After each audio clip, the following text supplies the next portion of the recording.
What is going on, everyone? Welcome into Dark here on the Voice of College Football.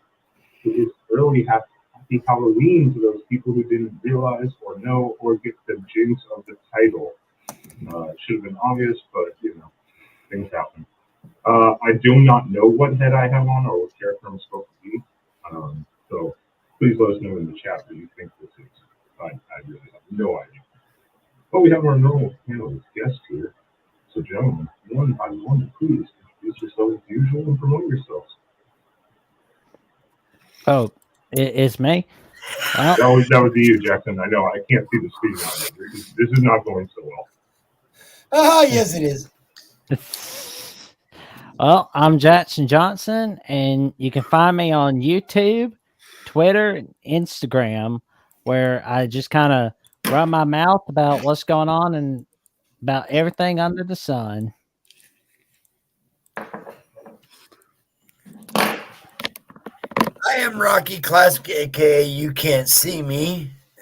I'm here from the Voice College Football Oregon live show, showing the some love after a great Saturday, and ready to have some fun tonight. And we're gonna boogie, and we're gonna have some fun. Oh yeah! All right, Sean here. Coming back from my birthday weekend spent in Madison, Wisconsin, live to watch my Buckeyes roll to 8-0 on the season. Things looking pretty good right now.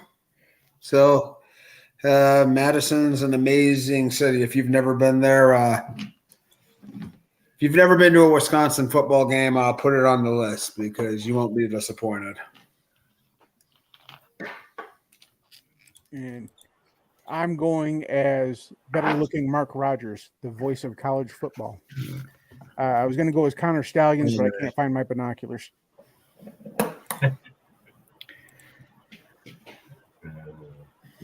We can talk about that a little later. All right, this is not working so hard. This thing is hot. Yeah, it's hot. That is hot. I don't know how those mascots can be on the sidelines. I do think you Did want they to still promote do yourself. jump around, Sean? What? The jumper. They were jumping around for sure. I got into it a little bit. I said I wouldn't. Said I wouldn't get annoyed, but that tune just gets me. And then that and the couple dozen beers I had in my system at the moment might have helped. Well, I do want to thank everyone here, of course, for coming on the panel, and as well as everyone in the chat, as always. But please, first and foremost, hit that like button. Helps share the show out. Helps the channel out a lot. Make sure to consider subscribing here and check out Mark's other channels, the Big 12, the Big 10, as well as all the other team channels like the Oregon channel. You can find me in Spaz. And I want to promote this because Mark didn't tell me to, but I'm going to do it for him anyways. This Tuesday, 7 p.m. Eastern, here on the main channel, Mark will be having his live watch and reaction party to the first college football playoff rankings being released. What those will be, we will get into those a little bit later on as to what we think or could happen, because we never know. Every year they do it differently. They look at different things, every year it changes a little bit. So we'll figure that out later. I did want to warn the chat, please, but I don't have to, well, at least for one. I did want to give a special and very important welfare check call out for a specific fan base here. If you can, please find Clint and Connor of the Beavers and make sure they're still okay. There was some comments last night that goodbye college football and all that, so I want to make sure that they're doing okay. That was pretty rough last night. Right now. I do see. Oh, Connor's back. Oh, that's good. What's up, Clint? Poor Beavers. Yeah, last night you guys were not. That was not a good night for you last night. That was rough. That was No rough. CFP ranking needed for you, Clint. Maybe next year. Tough one. You got to find a home though first. So they did good. That game was expected to be a pretty tight game, though, wasn't it? I mean, Arizona's really come on. Yeah, it was only a three. The line was 3 points going in for Oregon State, and I just had a feeling. I told everybody all week. I said Arizona's just playing with house money right now, and the Beavers have a few gaps here and there, and Washington State exposed that. And last night, so did Arizona. I believe the last call I heard was 6 or 7 chunk plays of over 20-plus yards for Arizona last night. Well, there is also just the let's just be real here. Also, it's just part of the pack rolled after dark curse and the desert. That's just those are real things. If you don't believe it, you're in denial. Those are real things. It's not happening in Tempe. It's not happening in Tempe. We can talk about that too. We've got to talk about them too here coming up here. But I do want to check in with you guys now. So, as the show title states, have you been tricked or have you been treated this season by your team? Jackson, I know you were on a bye this last weekend, but even with the season as it holds right now for you, for an Alabama fan, are you happy, sad, misled, right where you thought you'd be? I'm still mad about those penalties, but I'm glad that we didn't have any penalties against Tennessee. I just hope it continues against LSU, honestly. But I'm just kind of on wait and see mode how everything's going. I want to get that rematch against Texas, though. What, in a bowl game? Yeah. I don't care where. Could I happen. want to get that revenge matchup. That's why I'm like wanting to see Texas win the Big 12. Want to get them in the playoffs? There you go. Slowly rolling Texas there. They're not back yet. Spaz, we know where you're going to go with this. So we've been tricked or treated. I think you and I will have the same response. So I'll just let you do it.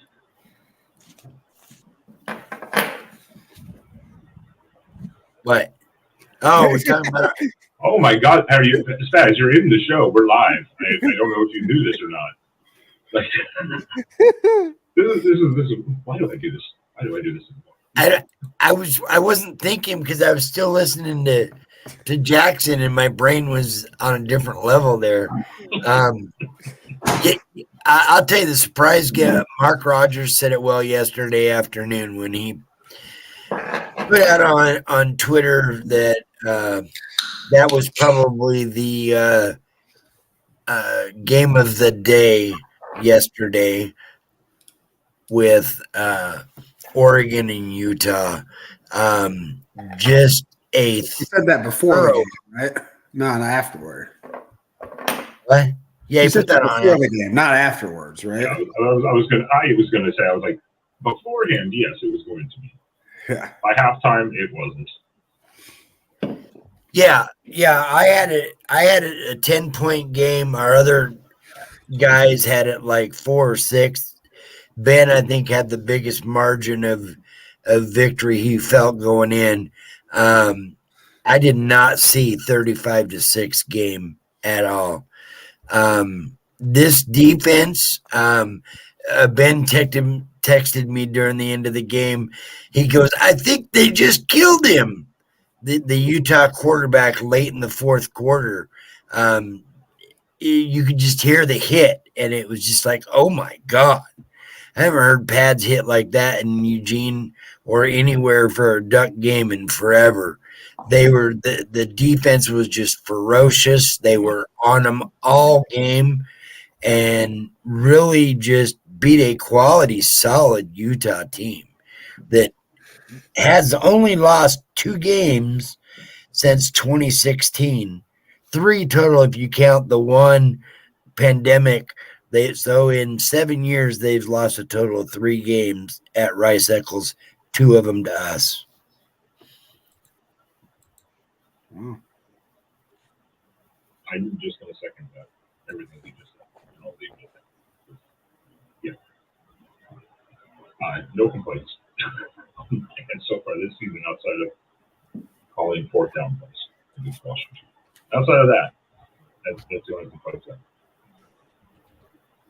What about you, Sean? Okay, trick or treat. Years of total's been a treat with many many caveats. The defense as a whole, definitely a treat. Secondary in particular, enormous improvement from last season. A bit of fool's gold.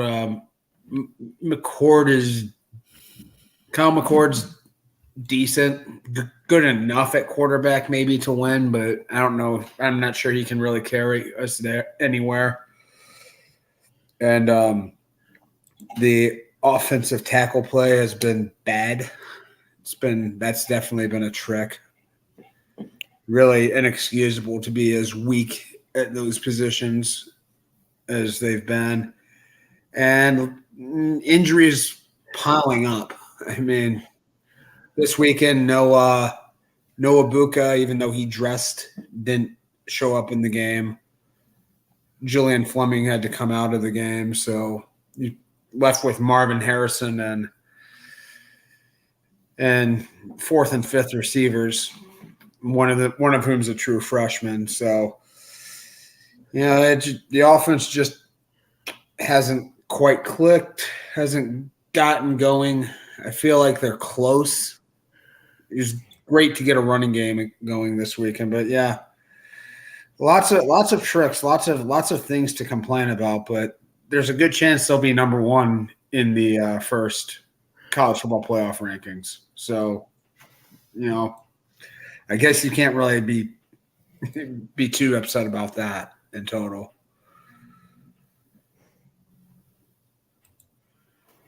That's fair. Muted. That's fair. Okay. No, that's fair. I mean, that's it. Every team has injuries, but some teams get hit with it a little bit harder than the others. The Marcus already complaining in the chat. Yeah, the 4th and 5th receivers. Yeah. When the 4th and 5th receiver, Xavier Johnson was a walk-on. He is not a 5-star. I think he's talking about Carnell Tate. Well, yes, Carnell Tate definitely is a 5-star. But like yesterday through down the stretch, it was Harrison, Xavier Johnson, and Tate. I don't know if Xavier Johnson even had a recruiting profile. Well, I know for you, Mike, I think I already know your answer, but please indulge us. It's obvious. On the field, absolute treat. Off the field, 100% trick. I mean, unless you're one of these guys that just, adopts that us against the world thing and you just want to, play the underdog story, then it might be a treat for you. But obviously with the looming specter of, Spygate 2.0, but on the field, I mean, there's nothing you can say. I mean, I wish we had a better opponents. That'll be coming up, but on the field, complete treat. Off the field, complete trick. And I'm guessing that's exactly from your the 2 things, obviously, that are ongoing, which we won't get into. You explicitly said do not talk about those things. Thank you. So we'll leave it at that. I will say you're getting bummed that your preseason's coming to an end this weekend, or no? This weekend is still going. I mean, Purdue at home. Yeah, that's a freebie. Yeah, they did. And honestly, I mean, judging from this last weekend, I'm think the honeymoon might still last because Penn State looked like crap against you, and then Indiana gave them a scare, and Maryland, God, boy, the semi-mighty have fallen there. I mean, it looks like 11-0 is pretty much a foregone conclusion, for the game. I gotta be honest. That safety at Penn State Indiana yesterday. I mean, that could have been a scoop and score touchdown by Penn State. It could have. It wouldn't have mattered. That was right at the end of the game, right? Yeah, it was Yeah. an consequential score. Just Yeah.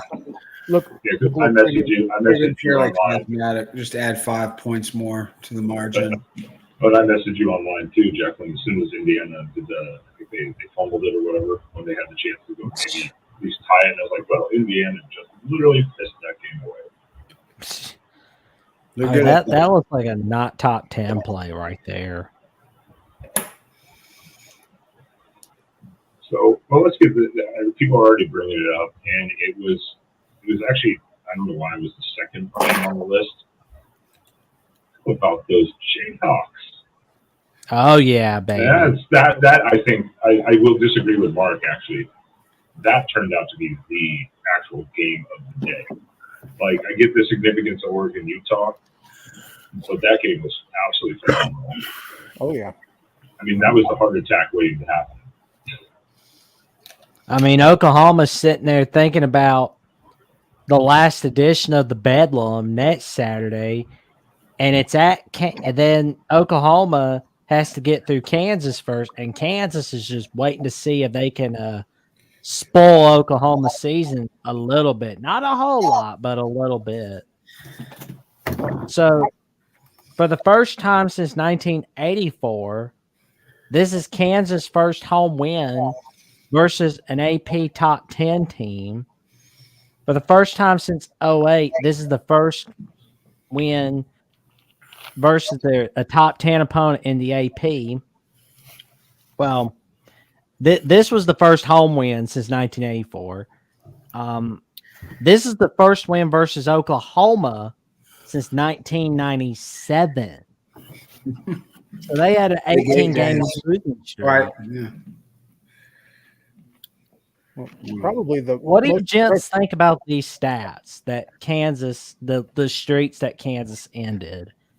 Not a surprise. They're historically awful, and Oklahoma's historically great. So you expect beatdowns like this. I was kind of shocked because towards the end of the aughts, Kansas was a good team under Mark Mangino. They had one good year. Yeah, and then then they fell off pretty quickly. Yeah. Les Miles had one good year with them. Did he? Did he have any good years? Define good. Well, I think they were like 7-4 or something like that one year with Les Miles. I don't even know about that. That might be good. That might be good for Kansas. But, yeah, for Kansas. With Mark Mangino, I mean, they were a Missouri win away from playing for a title, probably. In 2007? Oh, yeah. Yeah, well, they were also it was basically the Big 12 North Championship because winner of that game is going to play Oklahoma in the Big 12 title that year. Yeah. And then Oklahoma, whoever won that, well, Missouri won that matchup. Oklahoma beat them a second time that year. Oklahoma spoiled natty hopes for Missouri. Yeah, I remember I was a big Oklahoma fan that week because we were 3 in Missouri and West Virginia. This is how wild 2007 was. The top 2 teams going into championship weekend were Missouri and West Virginia. Yeah, here's can you imagine that as a national championship game, Missouri and West Virginia?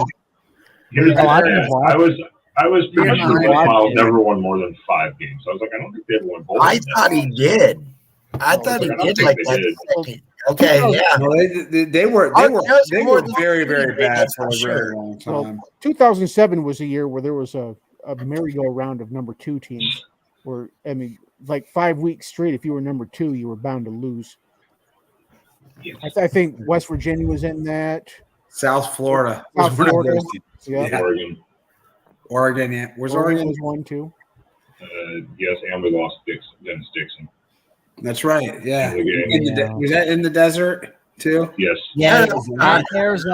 It was at Arizona Thursday night on ESPN. Yeah. And then a week later, Oregon lost their backup quarterback against UCLA, and then they lost to Oregon State. Wasn't that Ryan Lee's father?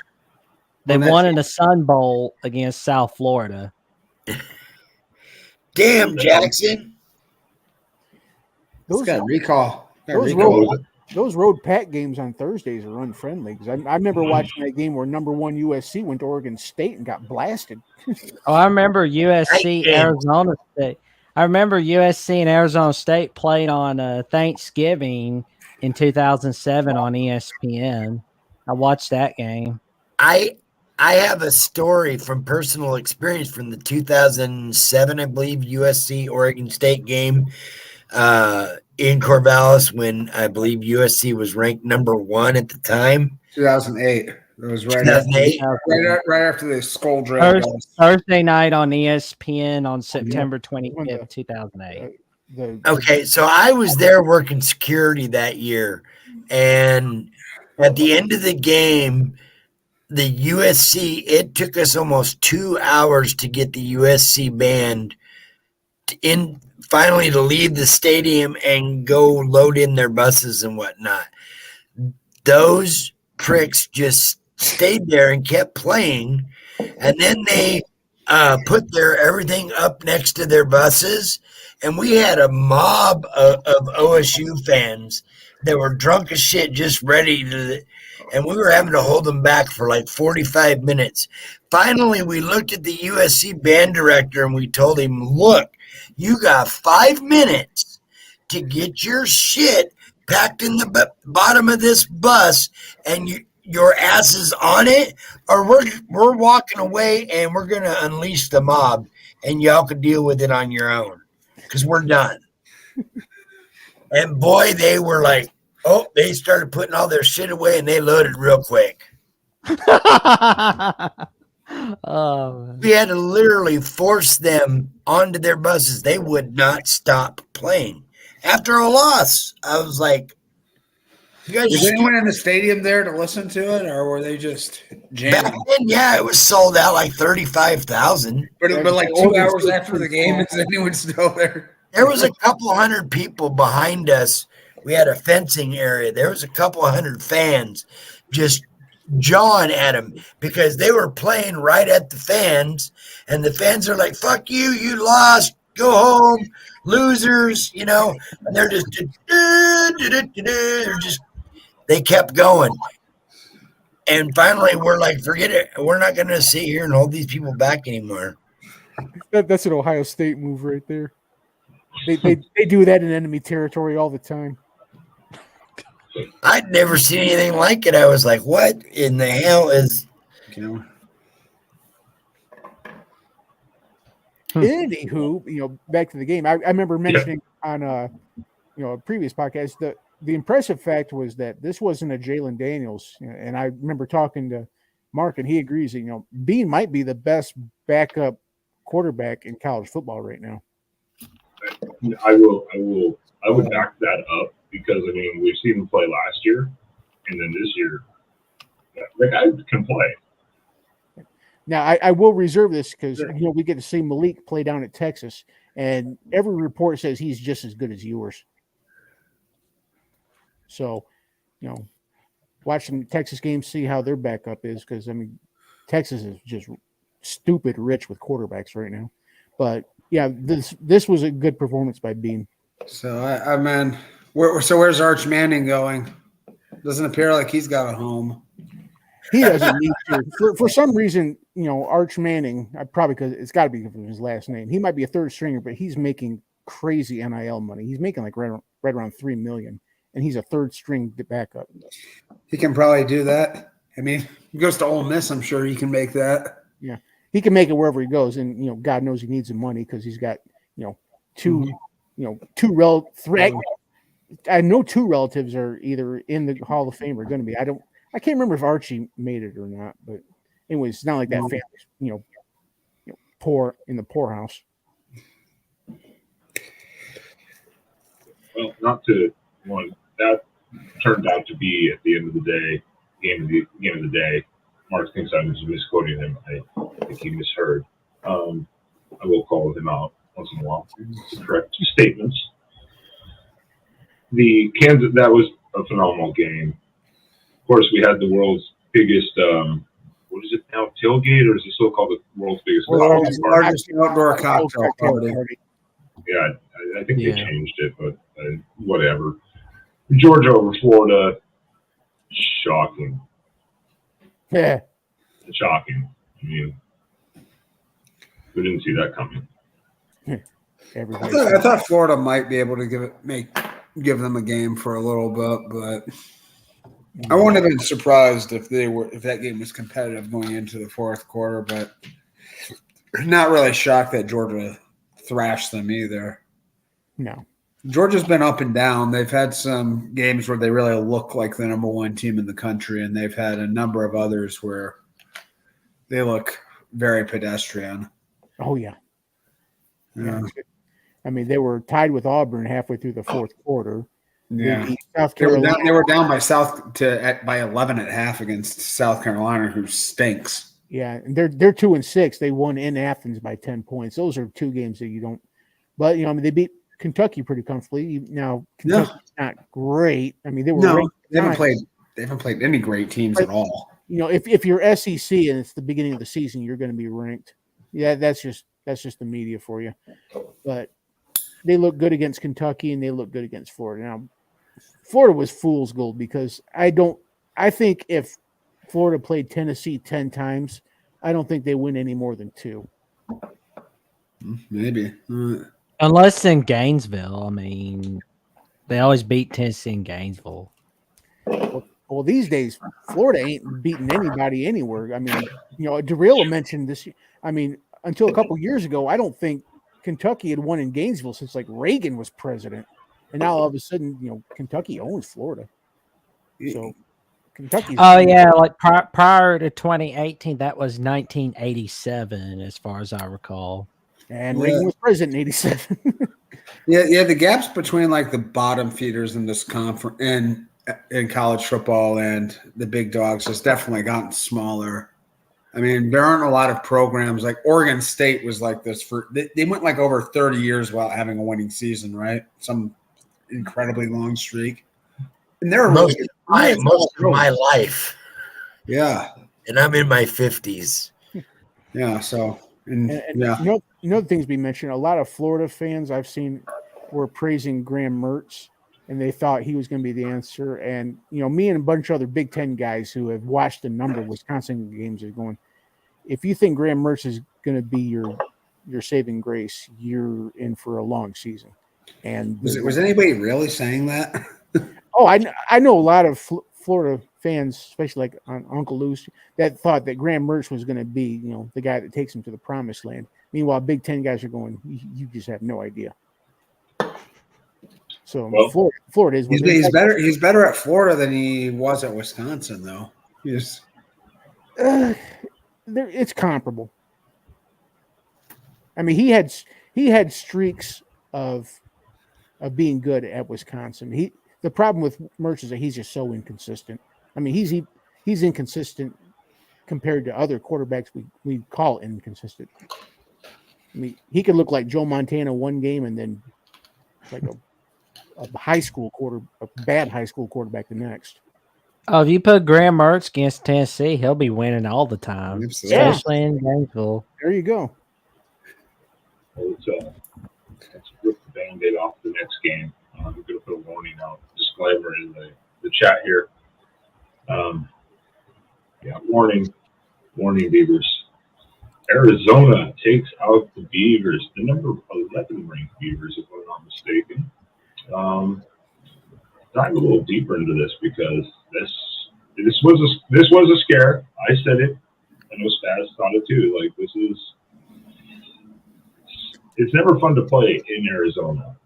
Late night, Pac-12 after darkish, especially when you're a ranked team, especially against a lesser Arizona team. Yeah. Any specific thoughts on that one?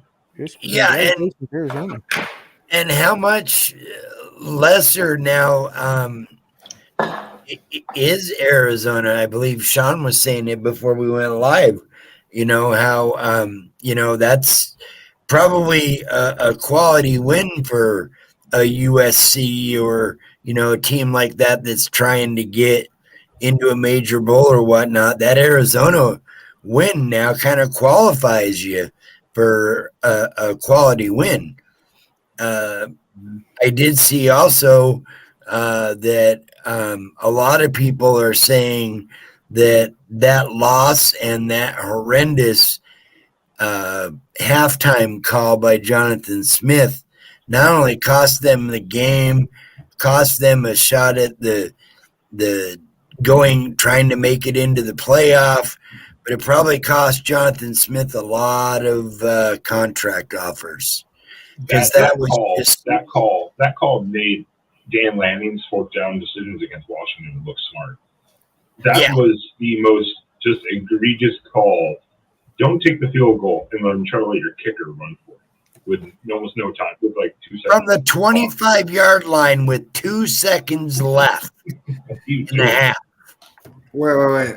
They faked a field goal with 2 seconds left? Yeah, the opponent, it was a 42-yard attempt. So it was at the 25-yard line and 35. It was at the 25, and they called a fake, got through the first line, and got tackled at like the 8-yard line.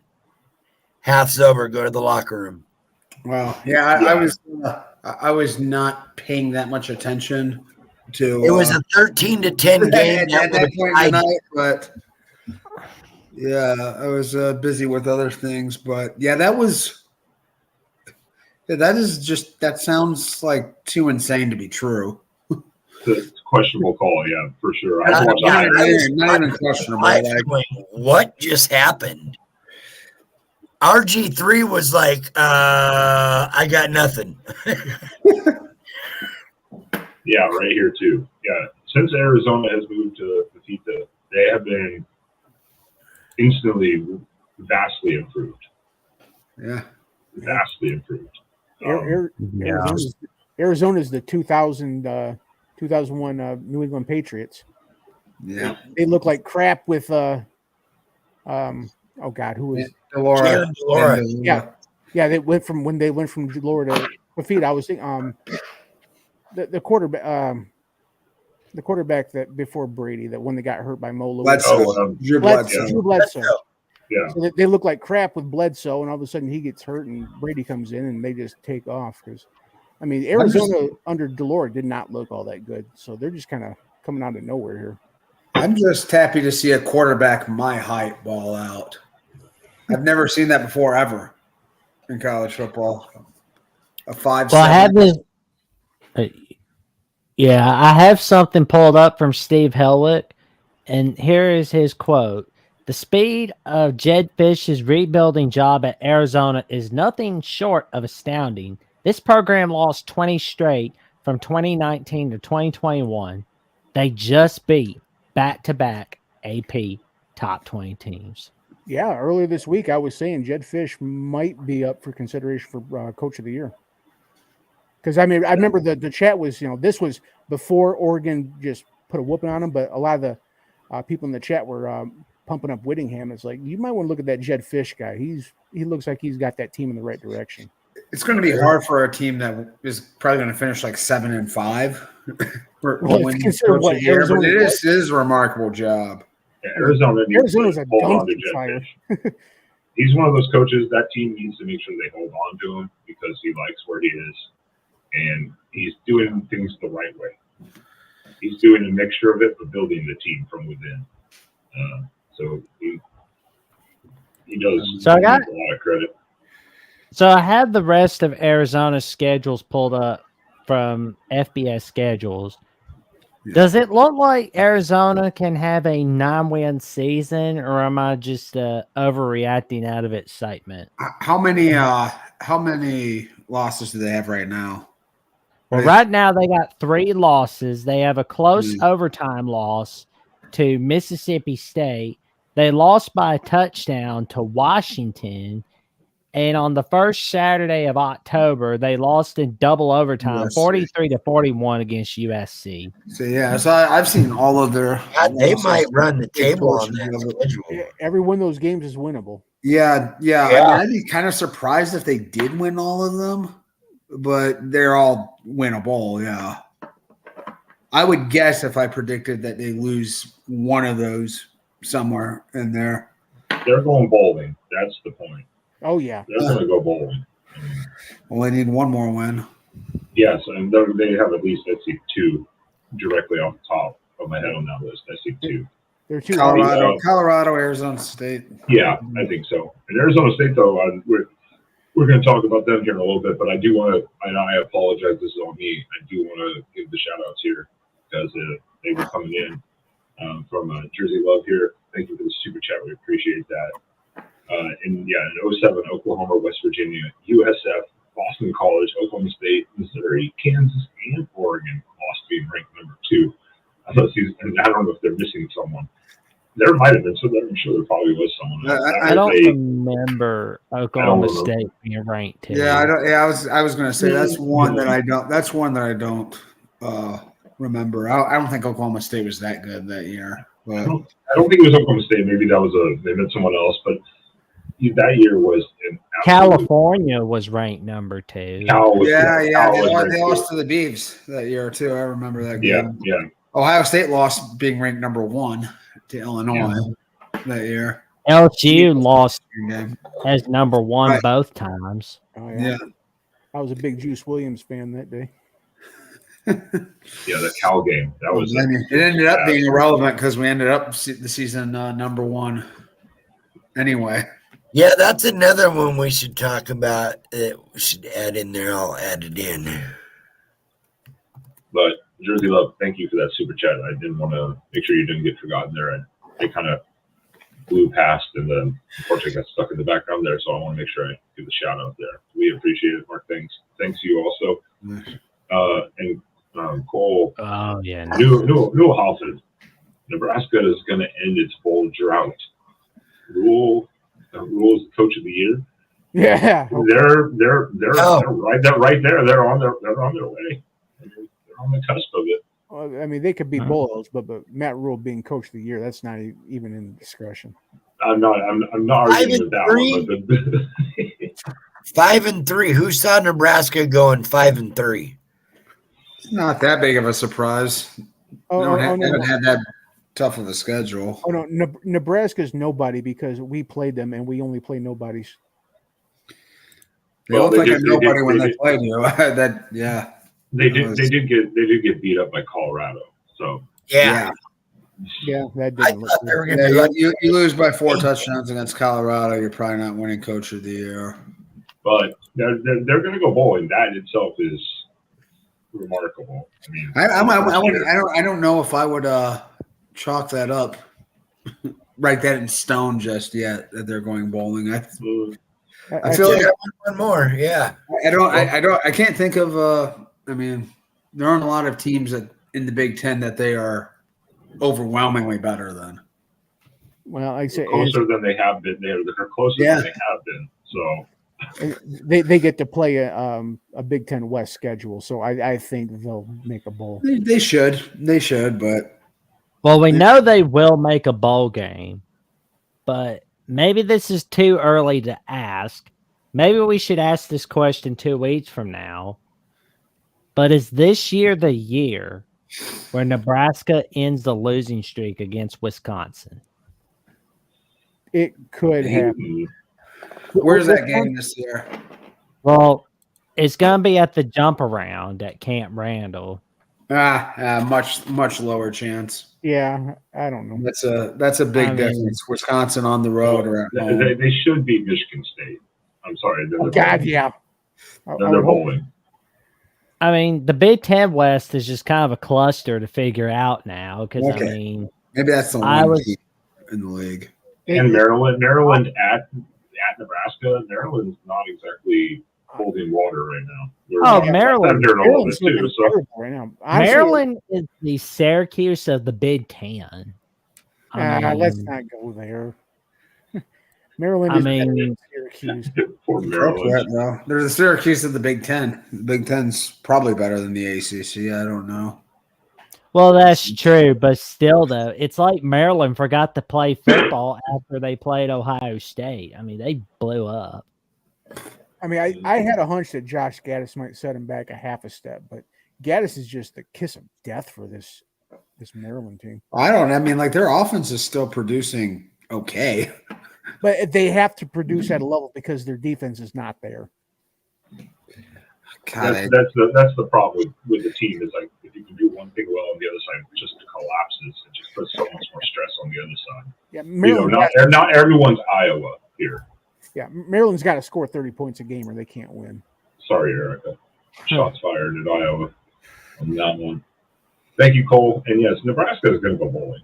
That itself is a huge accomplishment. Sure. Coach of the year, yeah, we'll maybe Big Ten Coach of the Year. Oh yeah. It'd be hard to. Well, we know Harbaugh is probably not going to get it. So. Oh, gee. I mean, yeah, but considering the fact that none of the big dogs, I can't imagine. Last year, Nebraska didn't have a win in North America. That was Northwestern. Yeah, Northwestern, yeah. And their one win was Nebraska. So that's kind of a bad sign. I want to make sure to give a shout out to these who were in from way earlier, even before we went live. These came in earlier, so I want to make sure that they got shout outs.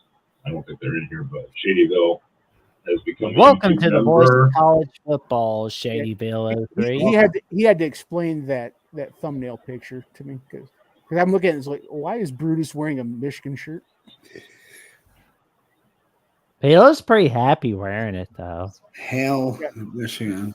He was apparently Brutus is a convert over to the good side now. It's an evil twin. But welcome to the Brutus and Julius. Welcome to the membership club there, Shadyville 03, as well as Dub Love. Welcome to the Voice of College Football, Dub Love. Dub Love. I want to make sure to give shouts there, and that's it. You guys can join them, like basically all of us are, just by hitting the little join button below the screen here. Select your level, you get your perks, and then you get different perks from Mark and special access. You can email them and know, and the Discord links and all that stuff, and you get to talk with all of us. Or you can go to the Patreon, as we have mentioned multiple times, and we'll say probably at least one more time during the show.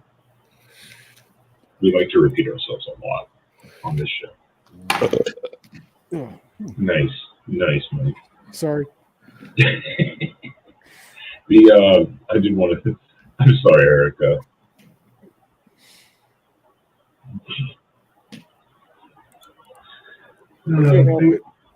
Things will get better. Things will get better. Maybe. I don't even have anything else to say about Iowa, unfortunately. Sorry, Eric. They were off this weekend. That's probably why I'm like their offense never looked better. Yeah, maybe their points per game went up. For sure, man. Gotta hit that 25 mark. Let's pull up something quickly that we were talking about earlier too. Need to schedule a game against the community college at the end of the season, so Brian can keep his job. Don't I don't even think he's gonna get 30 points against those teams. I don't know. Do that. You got to figure. Last year they played South Dakota State and got 7 points. So that's actually. I mean, I would say that South Dakota State would beat half the teams. They didn't lose another game the rest of the year. That was a really good team. Yeah, I know scoring 3 points on offense is unacceptable, but did they win the FCS that year? Mm-hmm. Yep, cool. They didn't lose a single game. I knew they were good. I just wasn't sure if they won it all. Mm-hmm. They went undefeated after that Iowa game. And even that one, they still had a shot to win it. Really, realistically, they technically did, even though they, couldn't do anything against the defense. But, anyways, that was last year. But Iowa still, the offense is not gotten better. But don't jinx them with trying to take on an FCS or a community college school, because knowing Iowa, they would lose that one or something like that. Yeah, just be disastrous. Yeah, especially for Erica here. That was the most Iowa way to get to 7 points of all time, though. 2 safeties and a field goal. That is Iowa. Well, let's talk about another team that just took another massive hit. Having undefeated and then back-to-back weeks lose to, you could argue technically lesser teams. North Carolina, what are you doing playing around with Georgia Tech? What are you doing? What is up with Georgia Tech this year?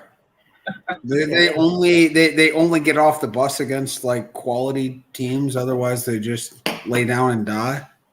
Yeah, Yes. they're a weird one.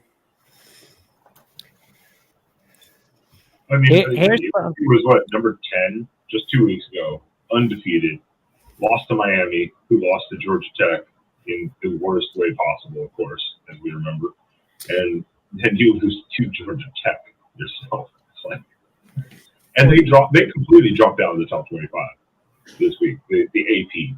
They should. Yeah. Well, they They dropped were out. number one on that.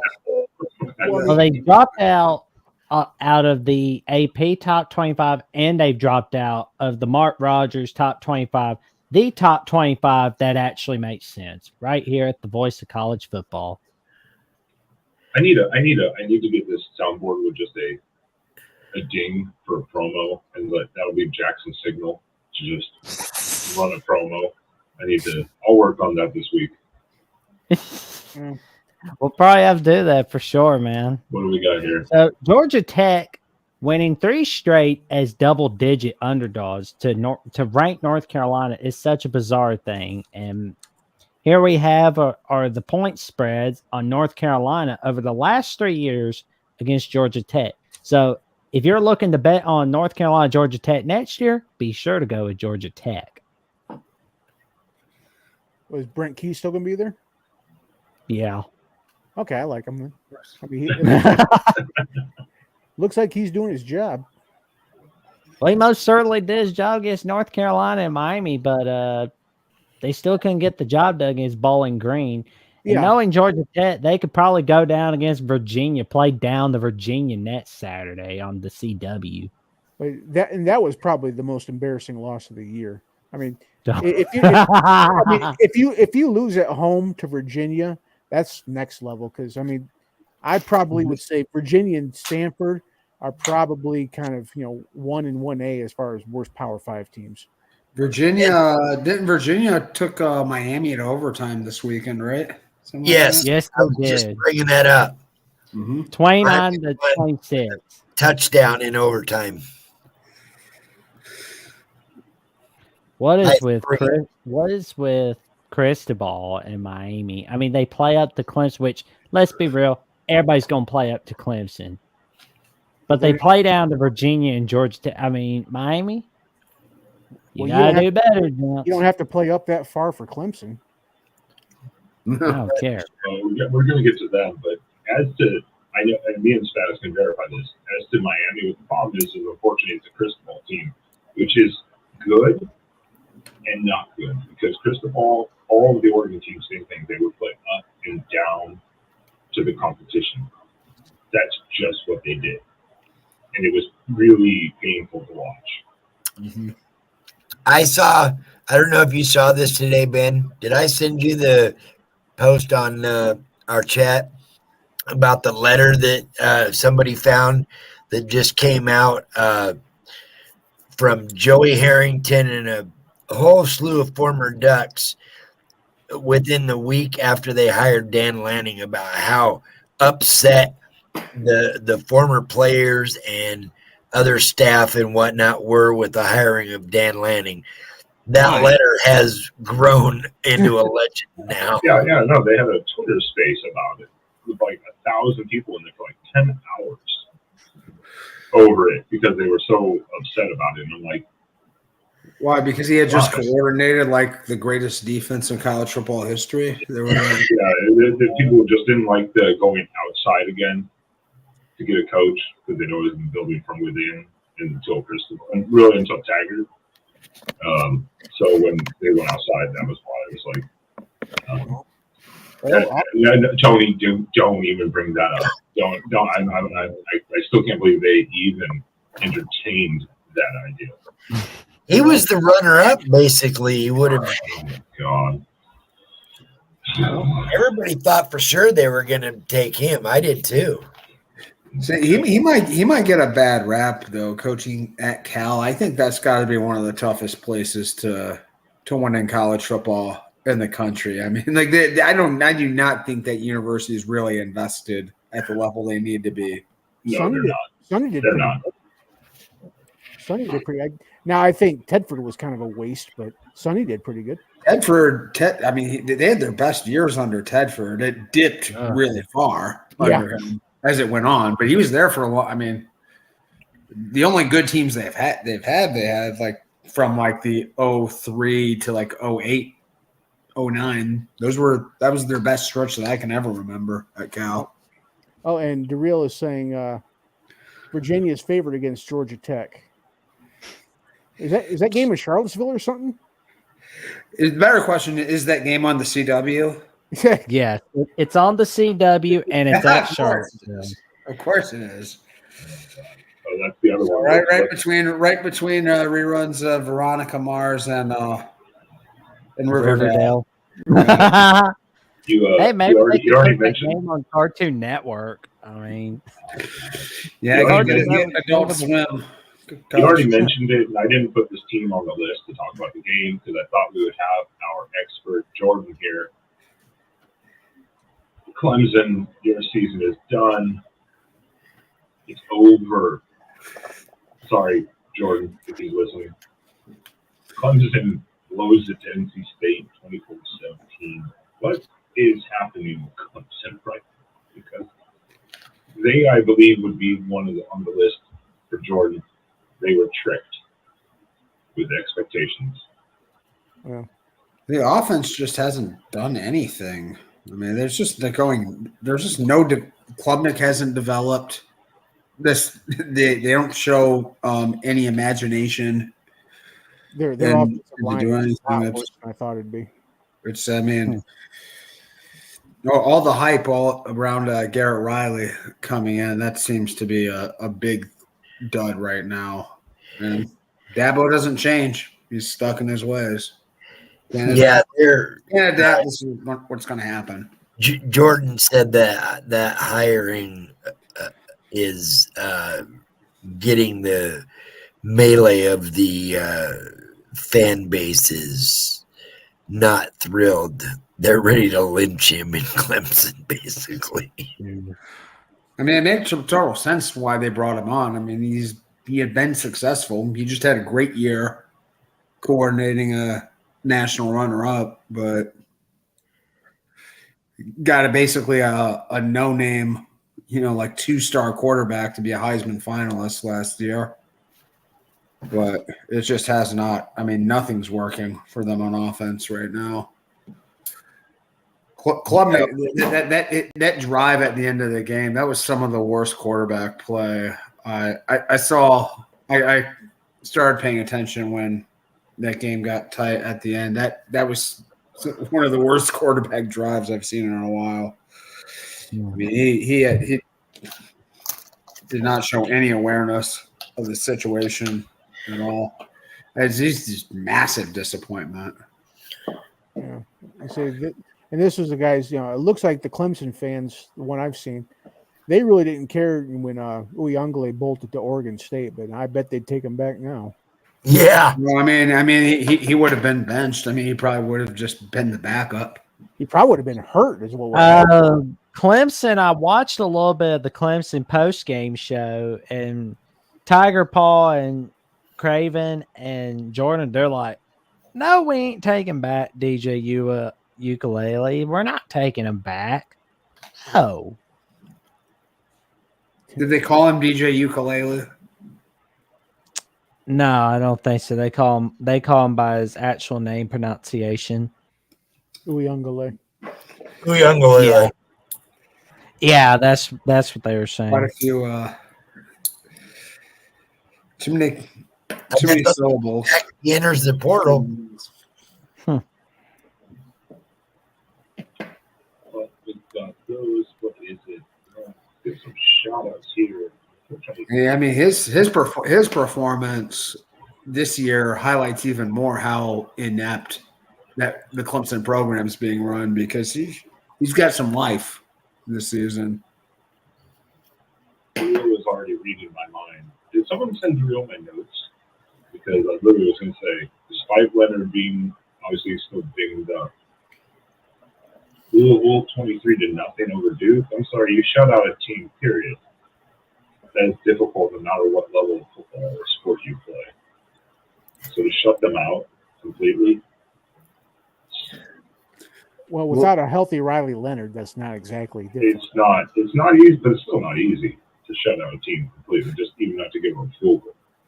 I mean, Riley Leonard's not the sole reason why Duke's ascended. So, you figure they should be at least a competent football team. And I didn't see any of this game, but kind of shocked that it was Louisville got out to a pretty big lead pretty quickly and kind of coasted, it looked like. I don't know. Well, I don't know. Louisville's kind of a question mark because you got to wonder how much of this is being good and how much of this is ridiculously easy schedule. Oh yeah, no, I mean this team is. They did beat Notre Dame. Yeah. Sorry, Will. They smacked Notre Dame on Saturday night. I mean, they basically got out the belt and gave them a spanking, is what they did. That's a little overstating. Yeah, I mean, that was a one possession game. I'm gonna say, wasn't it like in the fourth quarter? Yeah, I think they got Notre Dame in a great spot, though. I mean, they got Notre Dame coming off of like 2 huge weeks and traveling and being on the road at night. I mean, that's kind of like one of those. If you're a gambler, that's kind of a spot. Like, okay, you're kind of designed to kind of not be at your best at this moment. I don't know. I think Louisville's a fraud. I don't think they're very good. I think they're they're probably a top 40, 45-ish team. And, yeah, I do think, Mike, to Mike's point, I do think their resume is artificially inflated at this point. But, we'll see. I mean, they have too many, like, marginal victories, like close games against bad teams. And they also have a beatdown against – they also got beat down by a very bad team. Yeah. Well, it looks like we know who's the second best team in the ACC, but we'll officially know that next Saturday at 2:30 p.m., 3:30 p.m. for some people on the ACC network with the Louisville Virginia Tech game. But luckily for Louisville, it's at Louisville. And thank goodness you're saying Virginia Tech might be one of the best teams. Virginia Tech kind of crawled out of the basement. I mean, because technically Virginia Tech's tied with Louisville in conference play.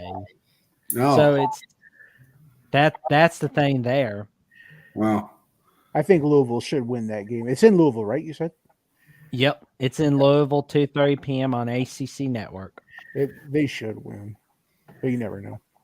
Yeah, Tech has done a lot better than I thought. I thought the two Virginia teams this year would have been pretty bad. One of them is. I don't know if you saw it earlier, Mike. Somebody posted that Virginia is actually favored right now over Georgia Tech this week. Yeah, that'd be surreal. I think it's because in the ACC, you've got Florida State, and then you've got everybody else. There's Louisville's just kind of the default silver medal, but it looks like the ACC outside of Florida State is just a grab bag of mediocrity. It's kind of interesting, though. Like a lot of the teams about a month ago that we thought were like the pits of the Power Five, and I mean, I guess no pun intended. Pitt is maybe one of those teams now. But, I mean, like, they've all kind of I'm talking about Virginia Tech, Arizona State, Oklahoma State even back then. I mean, like, they've shown, like, a lot of life. Iowa State you could throw in there. I mean, they've actually, like Stanford for sure. I mean, like, they're like, everyone we thought was just awful. Like, any reasonably decent team, Power 5 team would smoke them by 4 touchdowns. They've become real all of a sudden. Like, is anybody like just terrible this year? Honestly, no. I thought Virginia was before the North Carolina game. I thought Virginia was worth Power 5. BYU's pretty close. BYU's like 5-3, aren't they? Yeah, aren't they 4-4 or 5? Yeah, they're 2-3 in conference play. Yeah. And they got smacked in their only conference matchup against Texas yesterday. It's not a real shame to lose to Texas and Austin. No. True. I mean, preseason, I thought Northwestern was just going to be the drunk frat girl. I thought that she was just going to get rolled over and just meat sacked by any team that's worth a damn. But I think Northwestern is like 4-4 right now, aren't they? Oh yeah, they're 4-4 now, especially with that win against Maryland yesterday. Yeah, I mean, if you had told me Northwestern was going to beat Maryland, I would have called you a freaking idiot. Me too. Yeah. I probably would have been a little nicer, just been like, I think you're a little way too optimistic on Northwestern. How much had you had to drink? I'm just giving them credit though, because they were probably going to be one of the worst. So I'm just giving them credit. Jackson, can you pull up Northwestern's schedule real quick? I want to see how realistic it is for them to make a bowl game here. I know they've got Illinois still. Let's pull up Northwestern's schedule, shall we? Let me see. Do we have to? I mean, I just want to look at. We're talking low. We're on the low end of the talking. We're going to be quick with Virginia it. And Northwestern. Yeah. Well, we got the Wrigley Field Yeah. neutral site game on the Peacock against Iowa, and knowing Iowa, who knows with them? I mean, I wish them nothing but awesomeness against Northwestern, though. They have to do the jump around at Wisconsin though on November 11th. Yeah, that's not going to happen. Now, them playing Purdue, I think they beat Purdue. Purdue's an easy win. I mean, it's going to be first of all, nobody's an easy win for Northwestern. I know they're having an up year, but I don't even think their game against Howard is what I would have called it. No, they won by 3. Yeah. So Howard every single year, Howard plays like some Power 5 opponent every year, and it's always like 72-0. And this year, Wisconsin the rest of the year. Wisconsin's down, but I don't see Wisconsin losing that game in Madison. I don't think they beat Illinois in Champaign. The Wrigley Classic. They might. The Wrigley Classic might determine if they're bowl eligible. Sorry, Erica. I mean, consider the fact that Northwestern, they beat Minnesota, they beat Maryland, so you can't write them off that game. Yeah. Speaking of Wisconsin, Sean, what was your takeaway from the Ohio State versus the Wisconsin? I don't know. Overall, good performance. Lots to be concerned with, though. Too many turning the ball over 3 times when you're in scoring range is going to cost you a game against Michigan. If you turn the ball over 3 times when you have points more or less locked up, you're going to lose. I mean, it's McCord. It feels like almost every week he takes a sack and loses the ball. I don't know. His pocket awareness needs to be a little bit better. Defense played well. Not much to talk about there. It's just another strong outing from them. But it'll be nice if we can get everyone healthy at once, get them rolling. In a couple of these games down the stretch, the Michigan State, Minnesota, those games, get them tuned up, ready to roll for the big one at the end. But I don't know. Wisconsin's they've got a lot of work to do, but that environment, man, I'll tell you, that is a tough place. Longo has been a massive disappointment this year. You have to give him time. You can't judge them too much on one season. Yeah, I mean, it's his Entire- first year. Don't throw the baby out with the bathwater, man. And the quarterbacks and the receivers are all transfers. They've got no continuity from last year. Yeah. So some coaches can do it in 1 year. Some coaches, it's going to take a couple seasons. Well, and most of that game was played with a backup quarterback and a third-string running back. You know, I think the backup quarterback's better than the starter, though. I think. I mean, Mordecai has some duh moments, but he's still a better quarterback. And Braylon Allen went out in the first half. Malucci's still out on injury, so they were playing some running back I'd never even heard of. Jackson Aker, that's him. He's played pretty well though in his games and his performances up until but he ain't beating Ohio State though. Yeah, running backs are overrated anyway. Whatever. Well, I want to give a quick shout out really quick before we get too. They don't matter. It's the line play pretty much. Before we get too far off of Iowa, I want to do some shout out here, or sorry, Northwestern rather. I'm gonna give a shout out here so we don't forget about it. Dave Valensky, thank you for the super chat here. We appreciate it. Mark does too. And I wouldn't be surprised if Northwestern wins 2 more games. I'm picking a Northwestern upset against Iowa, 17-10. That seems like an appropriate score, quite honestly. You never know. We'll have to see how this plays out because Northwestern was supposed to be awful, and the fact that they're rallying the way they have, who knows? That Maryland game could be that one that turns that team around, giving them confidence. Tell you this: if you're a coach and you're playing Iowa, when you punt, you just punt the ball straight out of bounds. Don't worry if it only goes 15, 20 yards. The only offense they have is Cooper DeJean returning it. That is it. Just you can just go for it on 4th down. It's probably better than punting to him.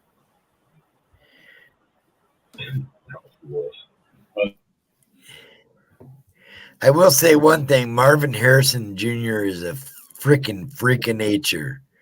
That catch he had in the back corner of the end zone.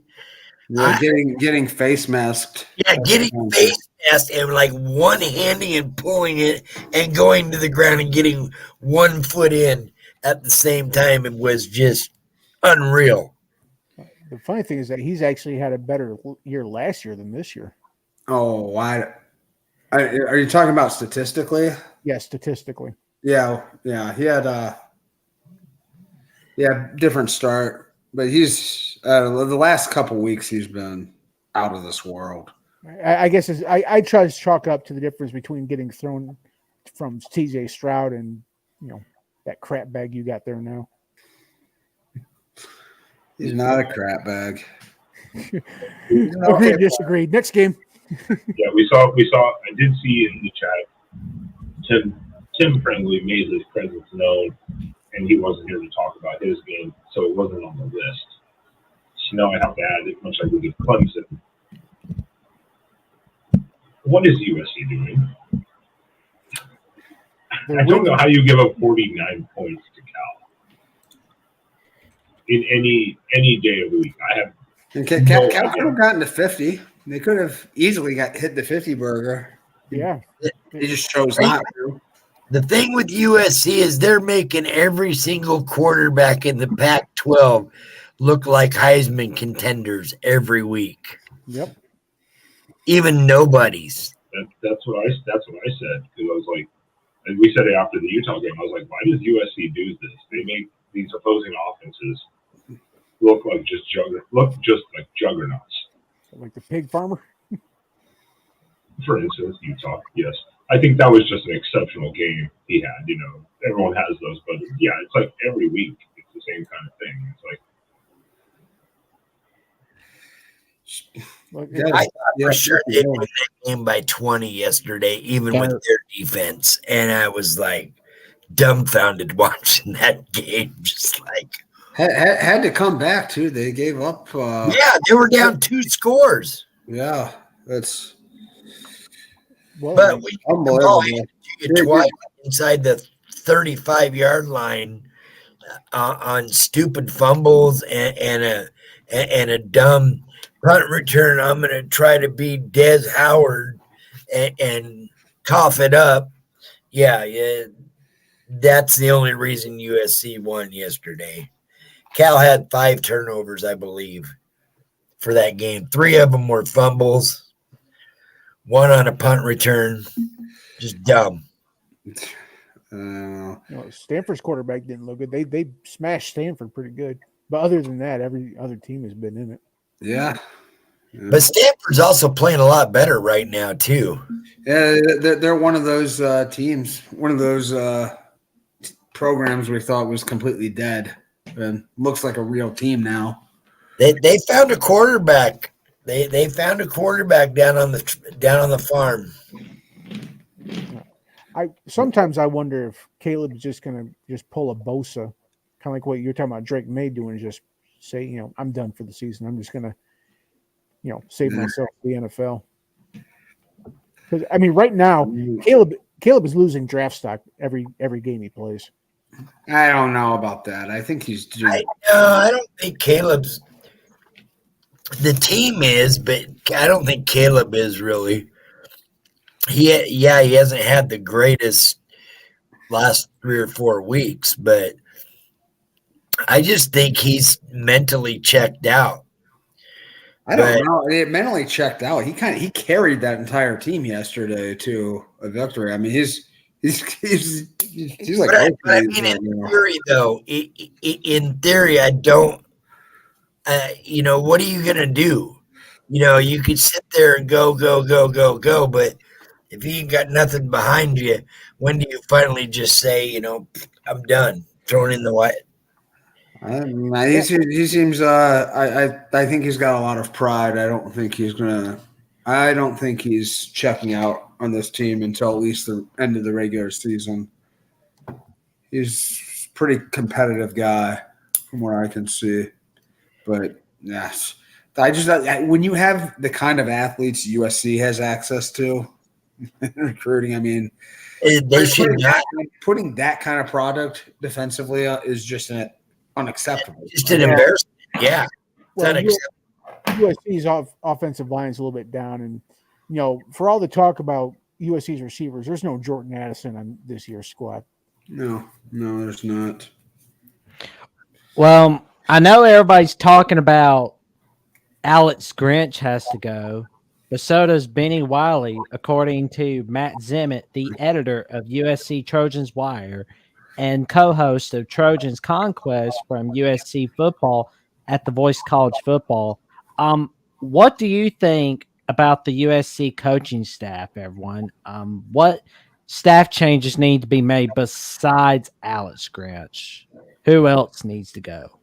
Well, I don't know them intimately well enough, but there's I don't know, probably all the position coaches defensively, because they miss a lot of they do a lot of things just wrong, fundamentally. Poor gap assignment discipline, poor tackling, and that falls almost as much on the position coaches as it does the coordinator. More on the position coaches, honestly, because that's their responsibility to get them developed in the fundamentals. Yeah, somebody keeps bringing up, I see it every now and then, about them not having a strength and conditioning coach, and that's part of the key with their issues they're having is because of that.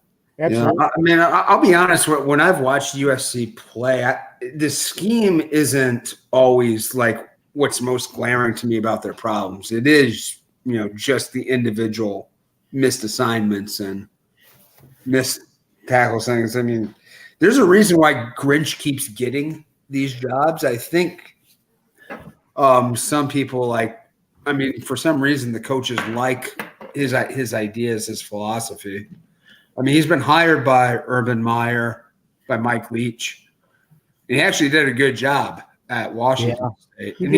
Man, has anyone gotten more mileage out of like 1 or 2 good seasons than Alex Grinch? Alex Grinch, because man, he is over his credit limit now. Are you talking about coordinators or? Yeah, absolutely. Has anyone or any coaches, anybody, anywhere? Orgeron? Orgeron, he won a national championship and he was gone 18 months later.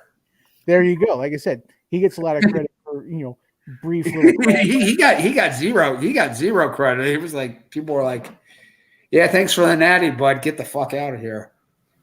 I mean, Well, I have another question, and this involves the Pac-12. What happened to Washington State? They are who they are who we knew they were going to be. That's what I think. they lost. This was kind of a tough spot game. Arizona State, another team we all thought was absolute pure hot garbage, and is actually okay. I mean, everyone. Everyone thought they were completely dead, and that place is just known to be incredibly difficult to play. Like both those Arizona schools, like there's some mystique around the games when they host. Like no one likes going there to play. Yeah, probably has something to do with the air. You're not used to it being so dry, but wasn't that blowout in Pullman? Yeah, no, this weekend they lost to Arizona State. It was in Tempe this week. Yeah, the Arizona game, that was just a bizarre. I don't know what to make. Yeah, the other one. Yeah, their loss against Oregon, that's kind of what I thought. Like on the road, they're probably should lose by 10 to 14 points in fairly competitive game. That's kind of what I thought they were. But yeah, and losing to Arizona State, that's weird. But the Arizona game is the only one that just. It's been a tough road for them. It's been a tough couple weeks of scheduling for them. So. I swear it's like UCLA broke them for sure. We have ourselves another super chat from Dave Valensky, and he asked us, what is worse, the USC defense or the Iowa? Iowa offense. Oh, it's Iowa offense. It's not even close. That Iowa offense might be the worst unit in all of the FBS anymore. I mean, like legitimately might be. Yes. They probably would be the worst offense in the MAC or the Sun Belt. I mean, but I was going to say, that Cam Ward, he was dealing so well this year, but I think the teams have figured him out a little bit. He doesn't really have a great arm, NFL arm strength, so he kind of just relies on having a quick release and staying alive, to using his legs to stay alive in plays, and he can't really threaten a defense full field. So I think teams are kind of zeroing in on him, trying to force him to make throws outside the hashes, and he's just not nearly as good at that as he is at hitting right up the middle, hitting the seams and slants. Yeah, he's got no running game, and he's the type of quarterback that needs a run game to offset his passing abilities. And they got zero running game in right now. Yeah, like with the comparison to USC defense. I mean, USC's defense is obviously they're pretty bad, but they've had moments. I mean, if you look at the Notre Dame game, ignore the score. They lost to Notre Dame, and it wasn't close. They lost that because of Caleb Williams and their offense. It wasn't because of USC's defense, because Caleb Williams kept giving Notre Dame the ball. I think they had like 3 possessions inside their own 25. So that was actually USC actually played decent defense considering the score. Iowa's offense is just bad across the board. So, hey, Jackson, can you give us numbers on USC's defense and Iowa's offense and rankings? I know Iowa was bottom of the country coming into this week. Sure, USC's defense is right there too. Bottom. USC's defense is not that. They're not bottom. They're probably in the 90, 80s area. Well, USC on the rushing defense is 105th 104th in the nation, as we know. So that is not good. I No. only care about scoring defense, to be honest. 104th in passing yards allowed. So yeah, probably Let's look at the scoring defense. total. I figure like around 90, 100. They're 109th. 109th overall. Lower than I thought they would be, but yeah, that's bad. Would everybody like to know the How about scoring the- offense of Iowa? We know Yeah, the Iowa's offense is dead last. on Dave, thank you for that. 118th. Yeah. Dave, thank you for that. scoring. Very good here. That's scoring offense, and a lot of those scores are coming from Cooper DeJean returning punts and stuff, Yeah. or defense forcing turnovers. Yeah, half their points seem to be coming from defense They're- and special teams. Total offense, they were dead last coming in. Thank, Erica, thank you, Erica, too. Yeah, exactly. No need to keep apologizing because we're taking a lot of shots at Iowa tonight for some weird reason. I think this is the most time I've ever said Iowa in the show. But no need to keep apologizing to me. I'm as fed up as everyone else. Yeah, they didn't, More so. they didn't even play this weekend. Yeah, I can't wait for Brian Ferentz and Kurt Ferentz to be gone. Mostly They Brian got Ferentz, especially. Yeah, if you get, I don't know, Iowa, you just need an offense. I don't know what is. You got to get rid of that old school, just straight old school mentality. You have to kind of adapt, and for some reason, the Ferentz just don't want to do it. get Chris Kleiman or Lance Leopold. See if you can offer them enough money, which I got a feeling they can. Calm down, Roger. It's okay. What do you got against the state of Kansas? Nothing against them. Get Mark Stoops possibly back there. Mark Stoops ain't gonna win. He'll just collapse in the second half of the season. I mean, you want to coach that? You want to coach that? Get one of the Stoops brothers to come back home. Yeah. Now, Bob Stoops, I believe, is happy at the XFL. I mean, he's like in his early 60s. I mean, Well, yeah, he was. Remember he was at the side. His dad died coaching coaching a football game, and I think he always said that was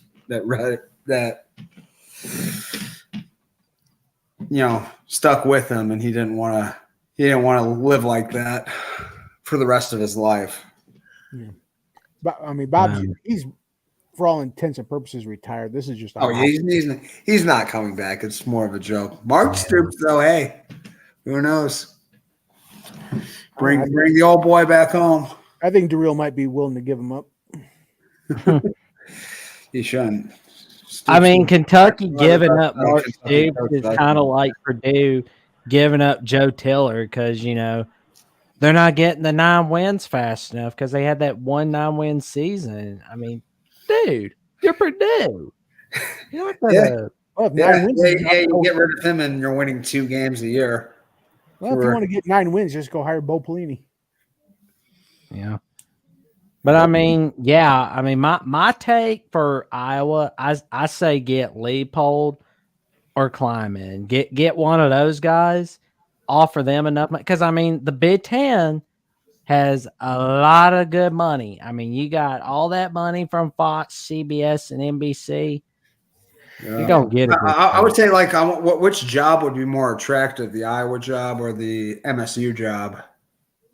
Michigan's it's Iowa. I mean, I don't want to get my brain beaten up. I'm sorry, it's MSU. If you ask Big Ten guys, they'll tell you MSU is a better job than Iowa. Yeah, but I would want to get my brains beaten up by Michigan and Ohio State and Penn State every day. And now there are going to be no divisions, though. Yeah. Well, that division thing is gone. You've got Oregon, Washington, UCLA, and USC coming in. You're going to get a competition no matter what. Personally, as an outsider, I would say, to me personally, just because of where I want to live to, I would pick Iowa. A good coach can recruit at Michigan State. And you got to remember, D'Antonio succeeded. Mm-hmm. Right. He was a great recruiter, yeah. That's why he was so successful there for so long. Yeah. So, I mean, As far as which is a better job, I think Michigan State by a mile. I would not want to go to East Lansing anytime soon. I think they're comparable. I would probably lean MSU. I think it's Give me your top 3 choices for the MSU job. top 3. I would say Jonathan Smith would be up there. Kleiman, Leopold would definitely be in the mix there for those two as well. What about Jason Campbell from Toledo? Yeah, he has not really elevated that program much in recent years. They've just been very good for a while. I don't know. They've been a little bit of a disappointment this year. I thought they might be like one of those borderline top 25 teams that might push for that New Year's Six Bowl, but they haven't been that good this season. I have to address something really fast. I guess and Elko from Duke, he would definitely be. I think Tim misheard me on this question. I've got to address it quick before I forget. No, I never said how will that hurt MSU in recruiting. We just said Iowa. I prefer Iowa because they don't have to get beat up. But now with the other teams joining, it's their division. So now they're going to have to play all these other teams too. I never said anything about recruiting at all. So I think you missed. Unless it was from one of the other guys. Maybe it was from one of the other guys. But who his candidates for the Michigan job are. Come on in, talk trick or treat, Tim. We'd love to hear your trick or treat stories. MSU will recruit. MSU will continue to recruit no matter what. Yeah. And us joining the conferences, that's not going to change MSU's ability to recruit. Yeah, MSU will still recruit. That has nothing to do with anything. MSU on my end, at least. Recruits Detroit really well. I mean, there's a history of Cass Tech guys going to Michigan State. Yeah, they get a lot. They get a lot of 3 stars out of Ohio too, but you're safe tonight, Tim. There's no go blue, so you can come in and tell us trick or treating for the year. We need to get both in one. Is there any other specific games we want to look at that are kind of surprising, shocking? More like a stat. I'm thinking I want to look at for a little bit if it's cool. It's about the Big 12, and this involves next week. Now here's what we got. We got Oklahoma State, Iowa State, Texas, Kansas State. Now next Saturday at 2:30 on ABC, we're going to have Oklahoma State, the last Bedlam edition for the time being of the Bedlam. Oh, they got to keep that going. Iowa State is 4-1. Yeah. Yes. Wow. Yes. Almost like I want to fact check that or something. And Iowa State next Saturday at 6 p.m. is going to play Kansas on ESPN. And we're going to see Kansas State, Texas be the big noon kickoff game on Fox Sports 1. And it's in Austin, Texas. And don't forget your number 6 ranked Oregon Ducks will be taking on the California Golden Bears at Autzen Stadium, 2:30 Pacific, 4:30 Mountain on the Pac-12 network. We haven't gotten to that. God help We haven't gotten to that point of the show yet. At this point, I'd like to throw out a ha at the Big 12 because those 4 teams they added are 3-17 in conference. Yeah. That's just a damn joke. Well, Cincinnati, I mean, Central Florida, man, now, oh, man, they are one of the biggest jokes. I mean, that Baylor game broke them. Cincinnati, that winning streak being snapped by Miami, Ohio that they had over them, I'm thinking that broke them. I mean, well, you got to remember, Central Florida gave Oklahoma all they wanted.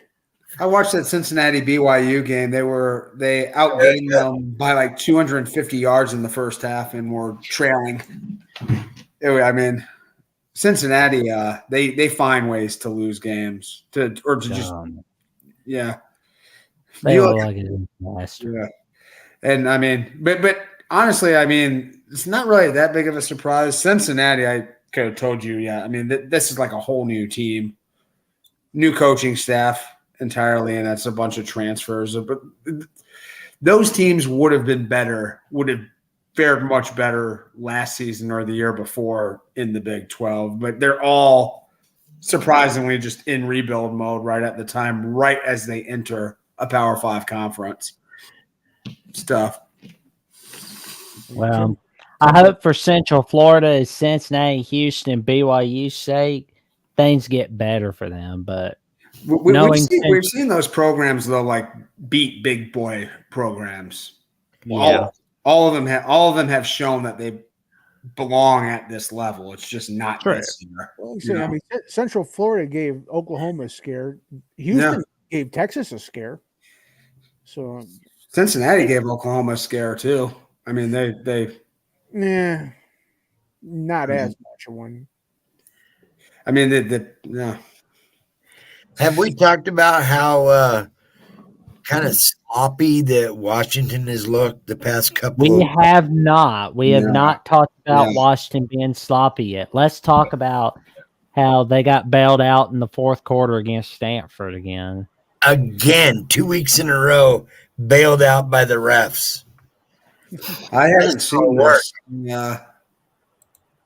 Well, Washington did beat Stanford 42-33, but as I understand, I didn't get to watch that game. As I understand, that score only looks that way because of the last literally few minutes of the game. Yeah, it was a 2-point game. Yeah. It was a 2-point game back and forth the whole game. Washington would go down and they'd give up a chunk play and then another chunk play, and if Stanford even lost their key number one receiver, and their backup came in and just started getting the grabs. He had a one-handed grab going out of bounds on the sideline, up with his arm up in the air like this, extended out, grabbed it, and was able to come down with 1 foot touching as his heel was hitting at the same time out of bounds. And it was a legit, he had drugged the toe just enough before the heel hit out of bounds. Phenomenal catch. And they held with Washington all game. All game. I just don't get this Jekyll and Hyde team. The first 4 or 5 games, they looked arguably a top 3 team. Now they're looking like now I think if they played on a neutral field, I think Oregon would have their way with them. Well, We had our way with them. We outgained. We beat Washington in every single facet of that game, except for I don't mean beat them. I mean I mean like 3-score win. I don't. Oh yeah, yeah. It'd be like the Utah game or close. And you get the ASU one they had where it was 15-7 or whatever. That was an ugly game. That was right after Oregon. You kind of give those up for a hangover game after the rivalry game. Kind of one of those deals. But yeah, now again another week where it's what are you guys doing? I don't know what Washington is trying to do, or no idea. I don't think they were. I can't say they were looking ahead at USC. No disrespect to USC, but they might have just peaked too early. I don't know. Maybe they're training.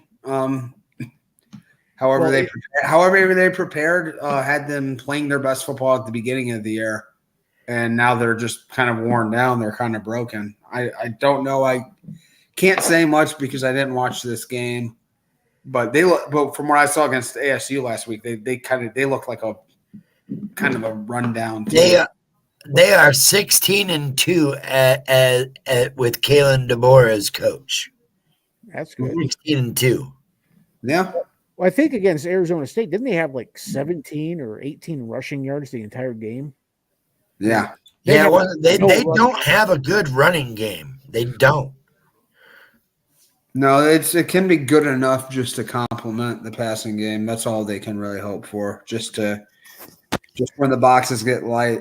They had just enough of a running game against us, and that's like you were saying. It was like that, just that little bit. It was just enough. Just enough to get a safety up in the box on occasion. Yeah. You can hit, yeah. So basically, Washington lives or dies with how Penix and Adunze does that game. Well, absolutely. Polk and McMillan. Also. Yeah, they've got a cadre of weapons, but yeah, I think Polk is the B receiver though. I think Adunze is clearly the one receiver on that team. Polk had a decent game yesterday, and so did Odunze, but McMillan, I think, is still. Yeah, he was not in. Apparently, I know that much. I think he's still having injury issues. He's been in and out all year. Yeah, Washington is playing with fire. This week they have to go to USC, which, knowing how the Pac-12 works, that literally could be like a 14-10 game. It would be like the most just ridiculous defensive battle you've ever seen in your life. Like that's just how it works. I want to know what the over-under for that game is. I doubt they set it high enough. I'm pretty sure there'll be more than 80 points scored in that game. It is. I'm finding it. I should have this pulled up. There we go. The over-under for this game is USC is projected to win. What is the over-under here? You're favored? They are favored. The line is only -4, and the over-under. The line is actually Washington -4. That makes Predictor says USC, which I don't take that into too much heart. But the line's only -4, so that's basically home field advantage plus a point, basically. But you said they're going to USC though, right? Yeah, and the over/under is 76.5. Yeah, that's very high. Yeah. I don't think it's high enough. I think there will be more than. It's probably gonna go up this week. Yeah. I'll make sure to be checking out that game and Bama LSU. That's going to be my mission on Saturday, is flip between Bama LSU and USC Washington. Are they both 3:30 kicks or where are they? USC Washington 6:30 on ABC and Alabama LSU's on CBS 6:45. Yeah. Is that Central Time or is it Central Time, my time? Yes. Yeah. Mm-hmm. Well, one of the other things that I want to re-promote it so people didn't miss it earlier. This Tuesday, Mark will be live at 7 p.m. Eastern for the watch party as the first college football rankings get released. And so I wanted to take a second for you, gentlemen. I don't think we're going to have any major shockers come the first one. The first week is kind of more theatrics generally than anything. It's like, hey, we're back here, we're doing our thing. Look at us watching TVs, and taking notes or whatever. What do you project the top 4? We could have made this a top 10 list, but that would have been taking way too much and too much discussion argument. But right now, who do you think the top 4 projection for the first playoff ranking will be? Go in order. I think it'll be. Yeah, let's go in order. Let's just start Jackson, Spaz, and Sean, and Mike, so we can keep it pretty clean and simple. And chat, what do you guys think the top 4 will be? Let us know in the chat. I will say it's going to be number 1 Georgia, number 2 Michigan, number 3 Florida State. Number 4, that's going to be a toughie.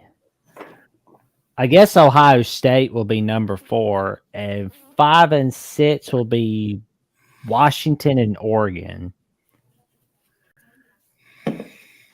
Yeah, I mean, these aren't that's not my personal top 4. That's what I think the committee's going to go with at the moment.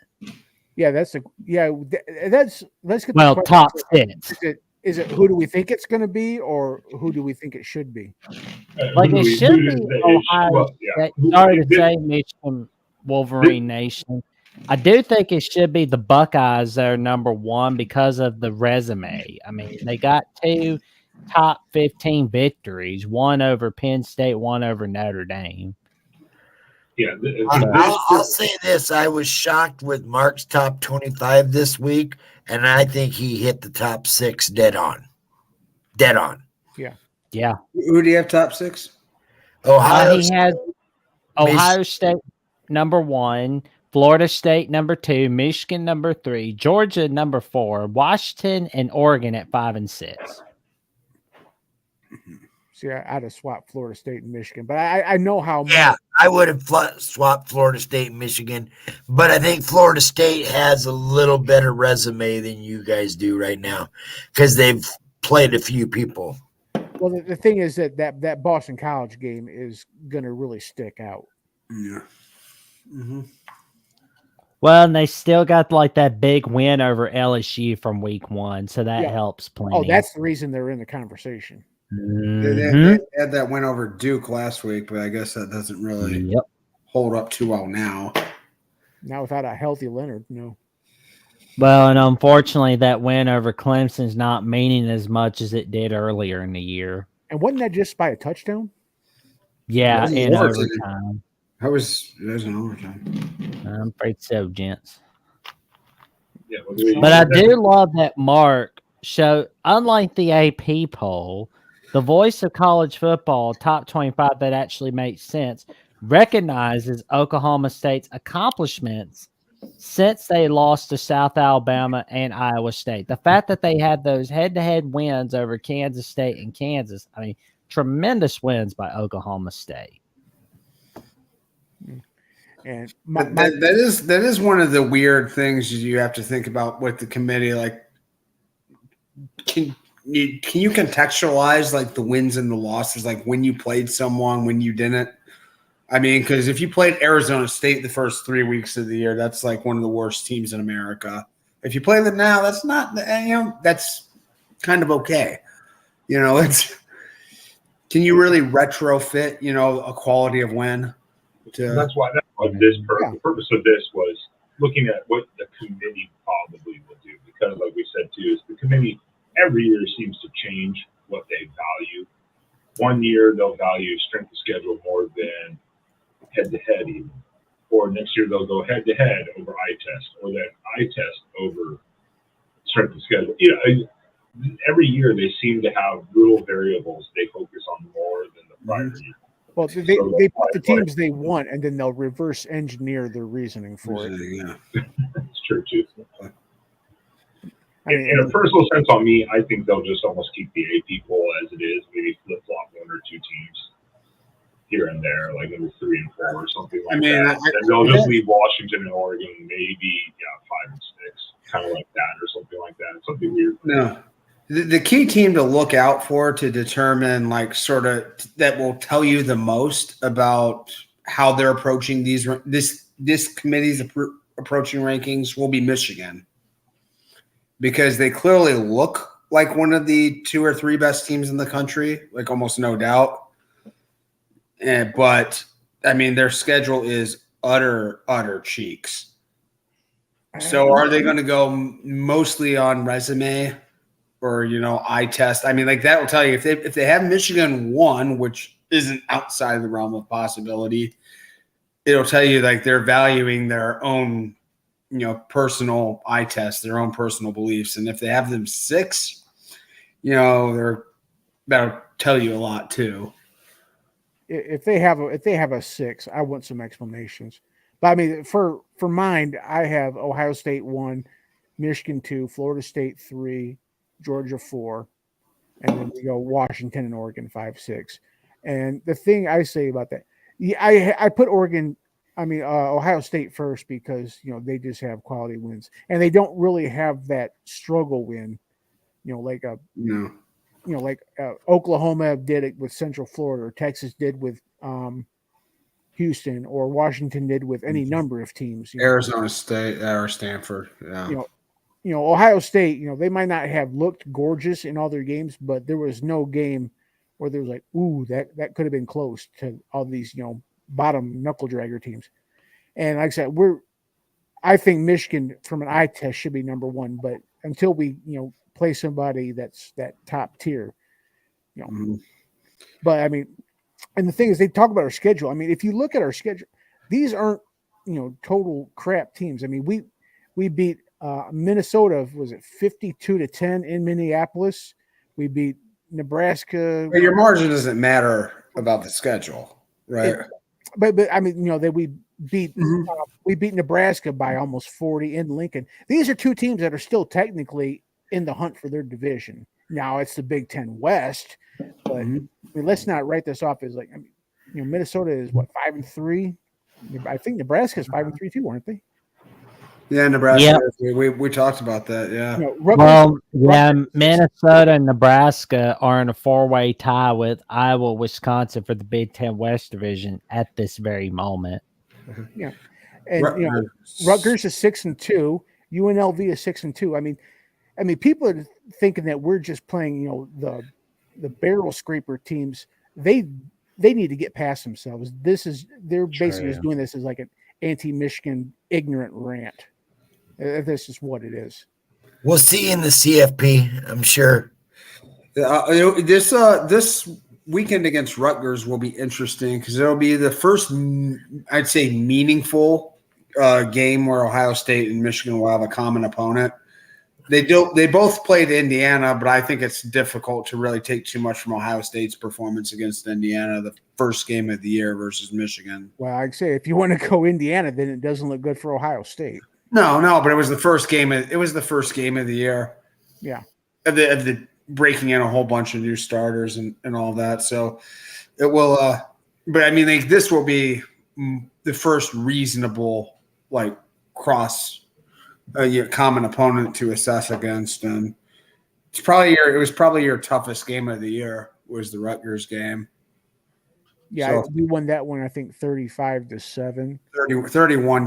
31-7. And yeah, and there was a pick six on in 35-7 was against UNLV on CBS.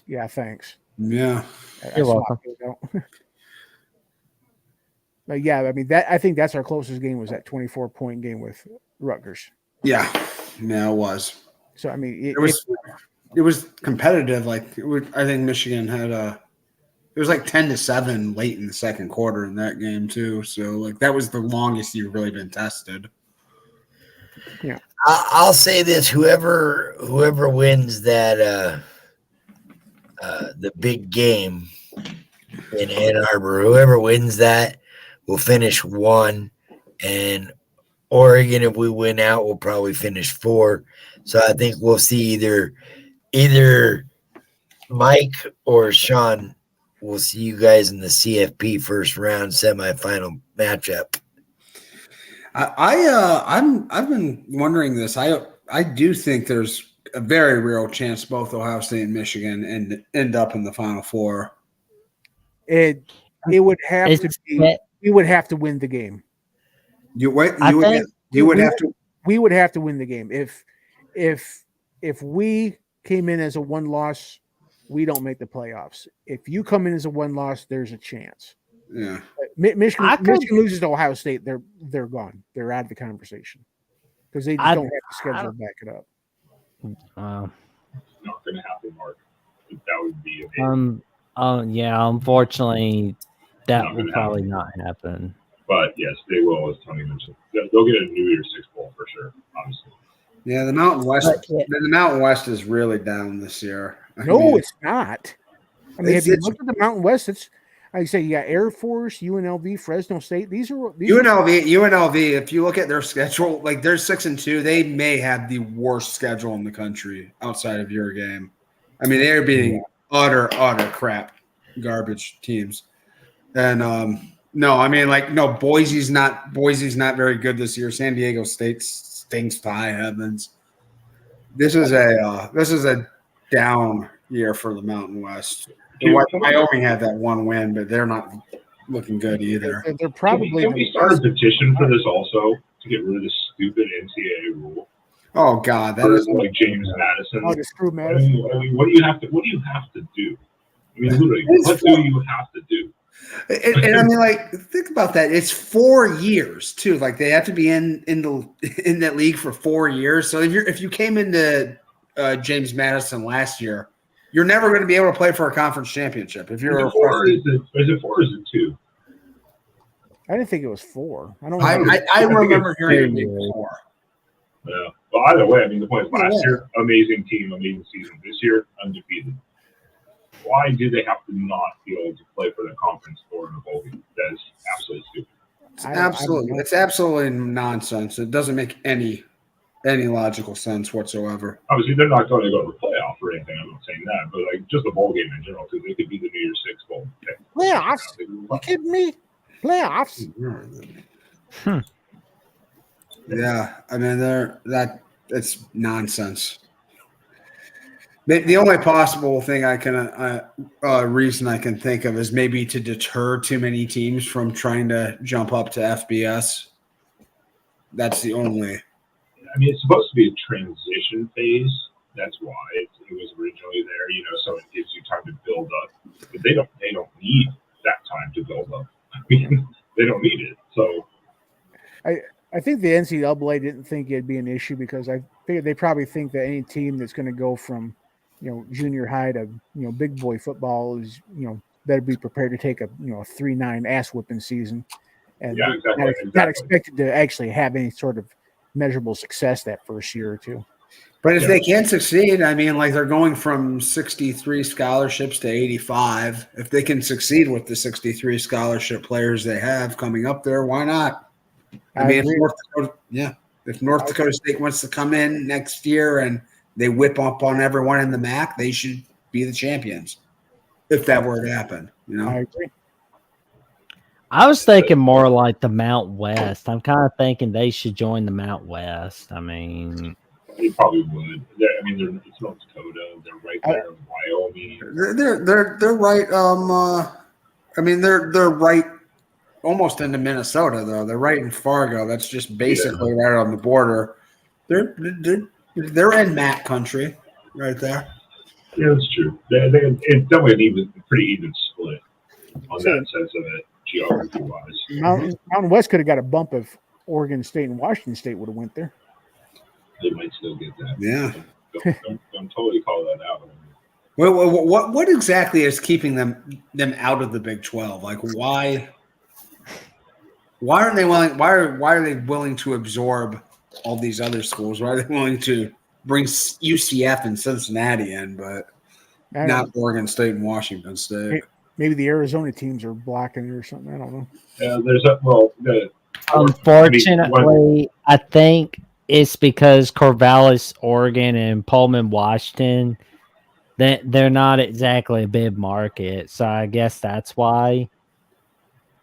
Yeah. Well, it's also they brought UCF in and stuff before the Pac-12 actually disintegrated, and then everyone else left, and so now Washington State and Oregon State are in a legal battle for the Pac-12 name, basically the rights. Not going to go into the full legal thing, but they're actually battling over it, as well as I don't think it's a collusion charge, but because 4 teams went to the Big Ten and the rest went to the Big 12, they're like, we were robbed, or whatever. So they're in a legal battle with the conference and the NCAA. So. I think honestly they'll merge with the Mountain West. Are they going to take are they going to keep the Pac-12 name brand, the Pac brand?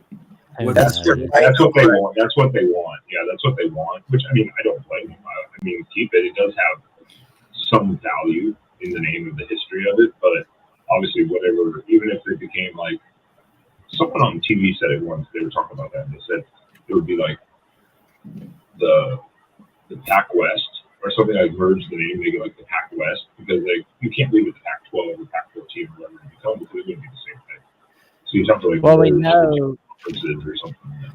But we'll definitely find out more on the Pac-12 hearing set on November 14th. That's the date to look out for. Is November 14th. Is that the hearing for a what? Is it just what kind of hearing is this? It's not in court or an arbitration, is it? Is it a meeting? It's about like the legal fight between Oregon State, Washington State with the Pac-12 Okay. for like control of the conference and its assets. You watch it. You watch it, Ron. You watch it. I've been nice to you, man. Yeah, I think that date means as much as the Florida State fans talking about the grant of rights dates. Yeah. Well, I'm going to say we covered a lot tonight, gentlemen. I do But want yeah, we're going to talk next week's games here in a second. I just want to remind people, as I notice here, Tuesday night, 7 p.m., please join Mark live for the college football playoff first rankings unveiling. And it's going to be interesting.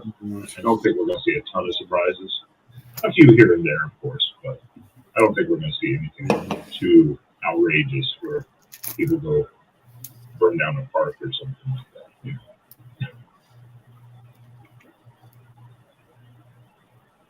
Is there? I know this is, we're going into week 10 now. This is why does college football have to go by so fast?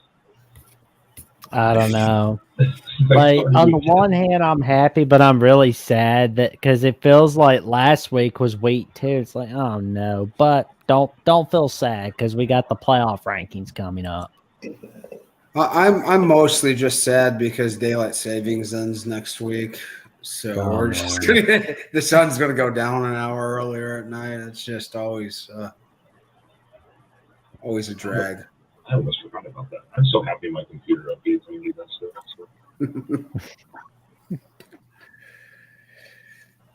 Well, next week we have week 10. Was that? Sorry, I was going to bring up something, but that's all right. Was that? No, go for it. Oh, I was just going to say, I just saw this poll, one of Mark's favorite polls, the Heisman odds after week 9.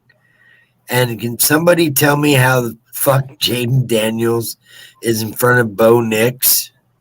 Yeah. Just putting up insane numbers in the SEC. So I just don't understand. LSU is horrible.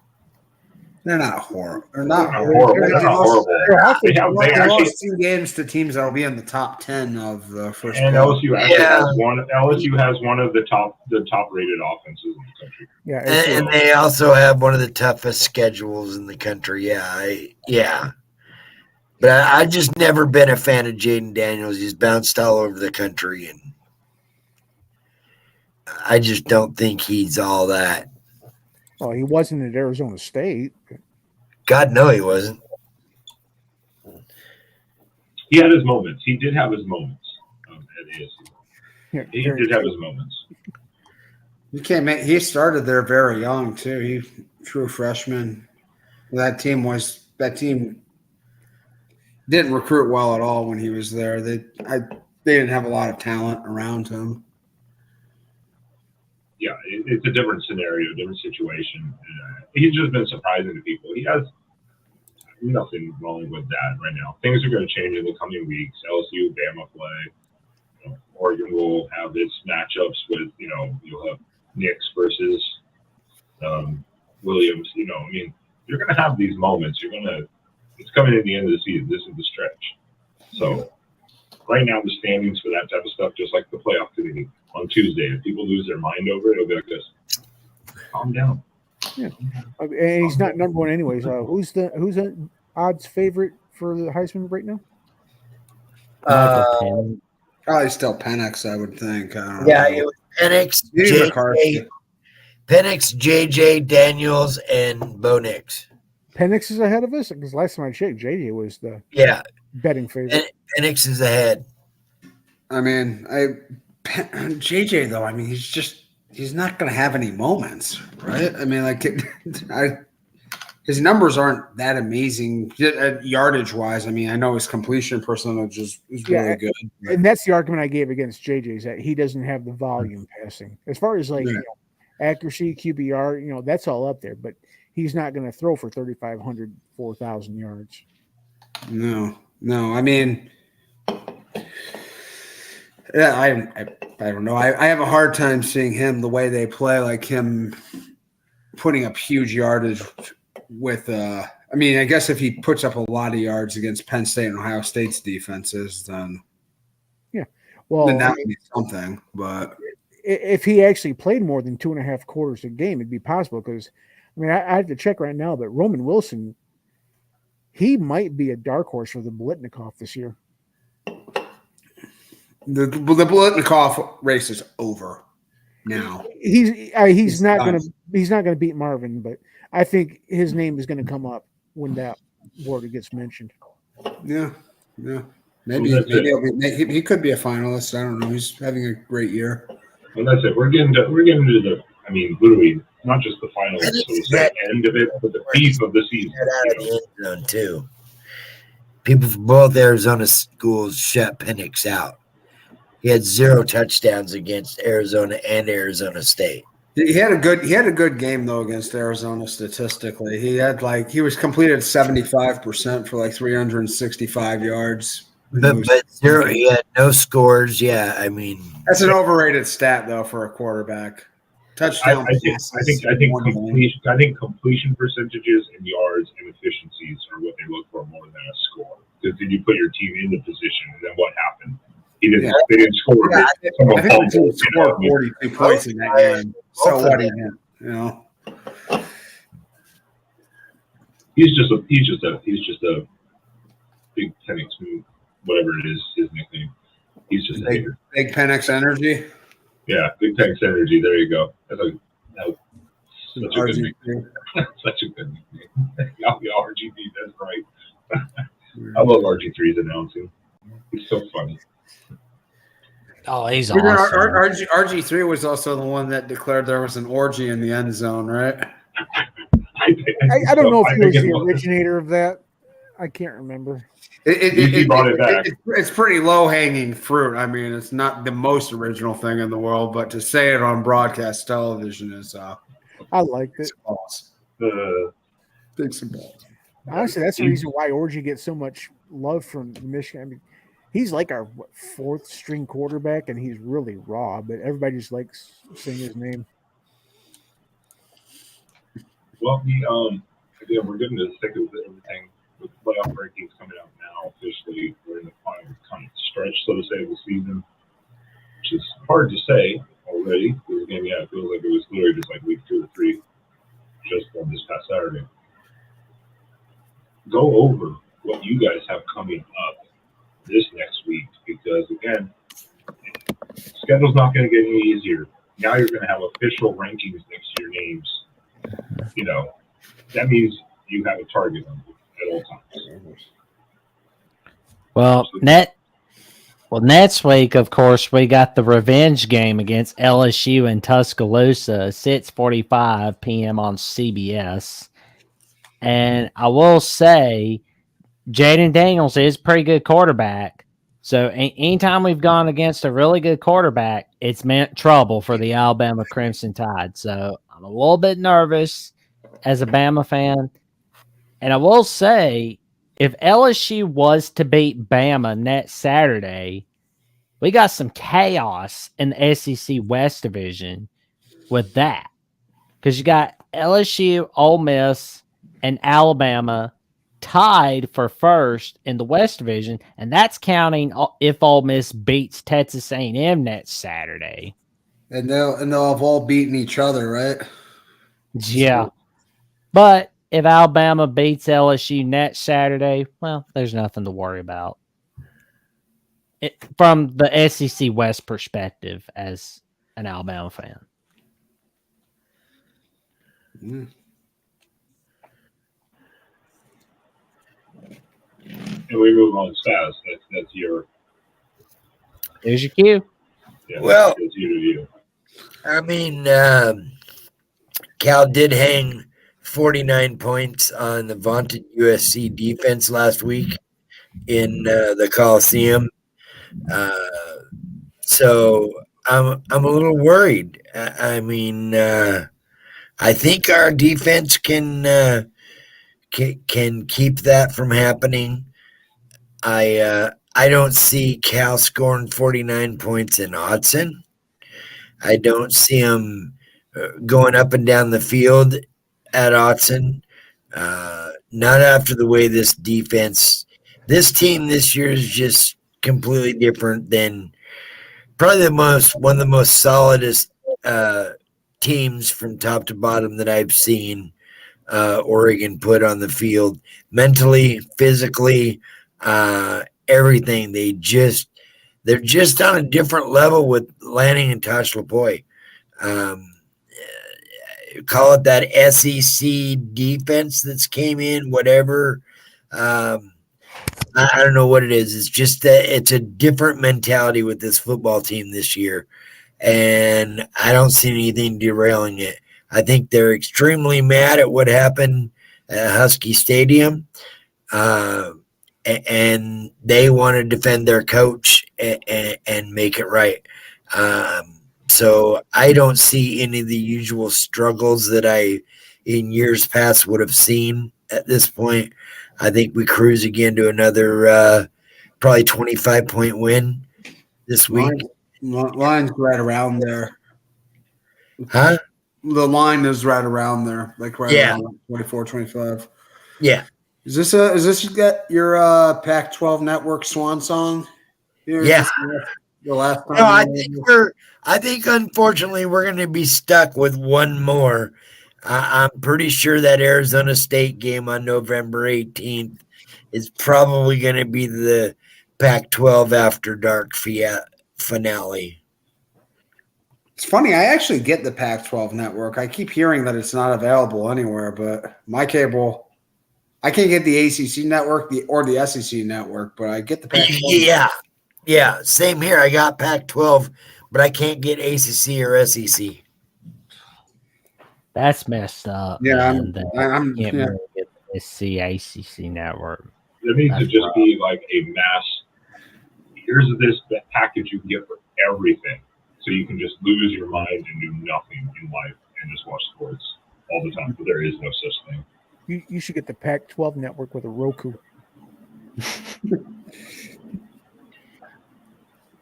So what you got, Sean? I know you guys have. Yeah, we traveling to Piscataway, taking on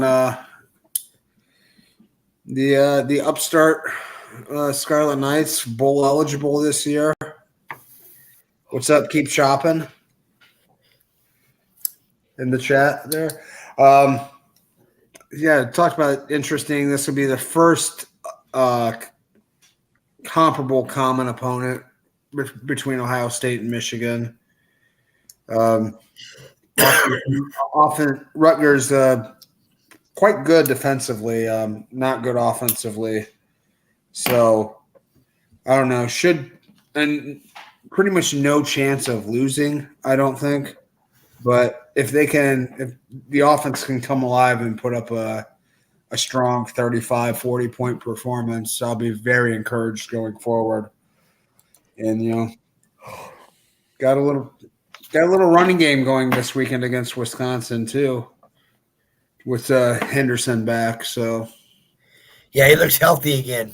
Yeah, he played very, very well too. You couldn't tell at all that he had been hurt. He was really explosive and really dynamic in this game. Really physical too. So maybe get a Buka back. Get McCord a little more in rhythm. Hopefully he can improve his consistency. And yeah, other than that, just. But Rutgers, doesn't have the offense to keep up in this game at all. So that's it. And Mike, what is going to happen this weekend without Spygate going on? Yeah. Oh, I'm sure there's going to be a lot of discussion about that because we play a nothing again. We have 2-6 Purdue in Ann Arbor. So this is literally a pick the score game. So nobody's going to be concentrating on the game. Everybody's going to be trying, blah blah blah blah blah blah blah blah blah. Just Watching the sidelines. flapping yaps. Yep, it's going to be all about that. It's not going to be about the game because the game is nothing. That's the type of response I like right there. That's the type of response like we're going to kill them. It's 2-6 Purdue at home. I mean, it is what it is. Well, I do want to give a shout out to some other games because obviously there's still some big games this week. It doesn't seem like it necessarily if you look at the schedule. And I'm going to try to watch as much as I can. Obviously, I have to watch Oregon, obviously. Missouri at Georgia. Yeah. That one actually is catching my attention because Missouri has just been quietly good. I mean, they have been. They've been doing what they need to do, so they've been quietly good. Sorry, but Missouri is the most fraudulent 7-1 team out there. That is very. It happens too, isn't it? Yes, I want to find out this weekend. They're very close to. The only loss they had was to LSU, and they came very. That was a nail biter. Yeah, that was Wasn't that a 2-score win? It was because they went for it on fourth and threw a pick six at the end. Yeah, that's right. They were driving. They threw like a pick six at the end. But we're going to find out this weekend. Missouri, again, sneaky good. That could be a really good game. James Madison at Georgia State. Georgia State of quiet. I mean, I say quiet. It's Georgia State, but they're 6-2. That could be one of those good ones. James Madison playing some close games lately, so that could be pretty good. Georgia State's been a good team for a while. Yeah, so I think those ones. Well, Georgia State got kind of beaten up by Georgia Southern this week, though, didn't they? Georgia Southern's not a good one. Yeah, the Sun Belt's been looking pretty significant. Jason O mentioned Kansas State versus Texas should be pretty good. Well, I mean, there's a reason it's on big noon kickoff. Yeah, definitely. But I do wish that the what it looks like it's going to be the last edition of the Bedlam for a while was on big noon kickoff, and I wish Game Day went there, but oh well, Game Day. Not, I guess. Where are they? Are they headed to Bama this weekend? Yeah, Bama LSU. I'm like, you can put Bama LSU at Game Day any old year. This year, you got what looks like the last edition of the Bedlam. I mean, another blunder by ESPN. Good grief. Yeah, They've got to do something to keep that rivalry going. I mean, there's plenty of non-conference rivalries that get played every year. Florida State, Iowa, Georgia Tech, Clemson, South Carolina, Notre Dame, USC. I mean, well, speaking of rivalries getting broken up, the two Oregon guys can come on here and tell us the fate of the Civil War. Oh man, we have no idea at this moment. It's a bunch of long-term scheduling, contract negotiations, agreements between the schools. I don't even know what terms Oregon State are on right now in the sense of they say they want to continue it, but are they really wanting to do it right now or let it cool off? I have no idea. But we're not going to see it for at least, what is it, at least 4 or 5 years, at least.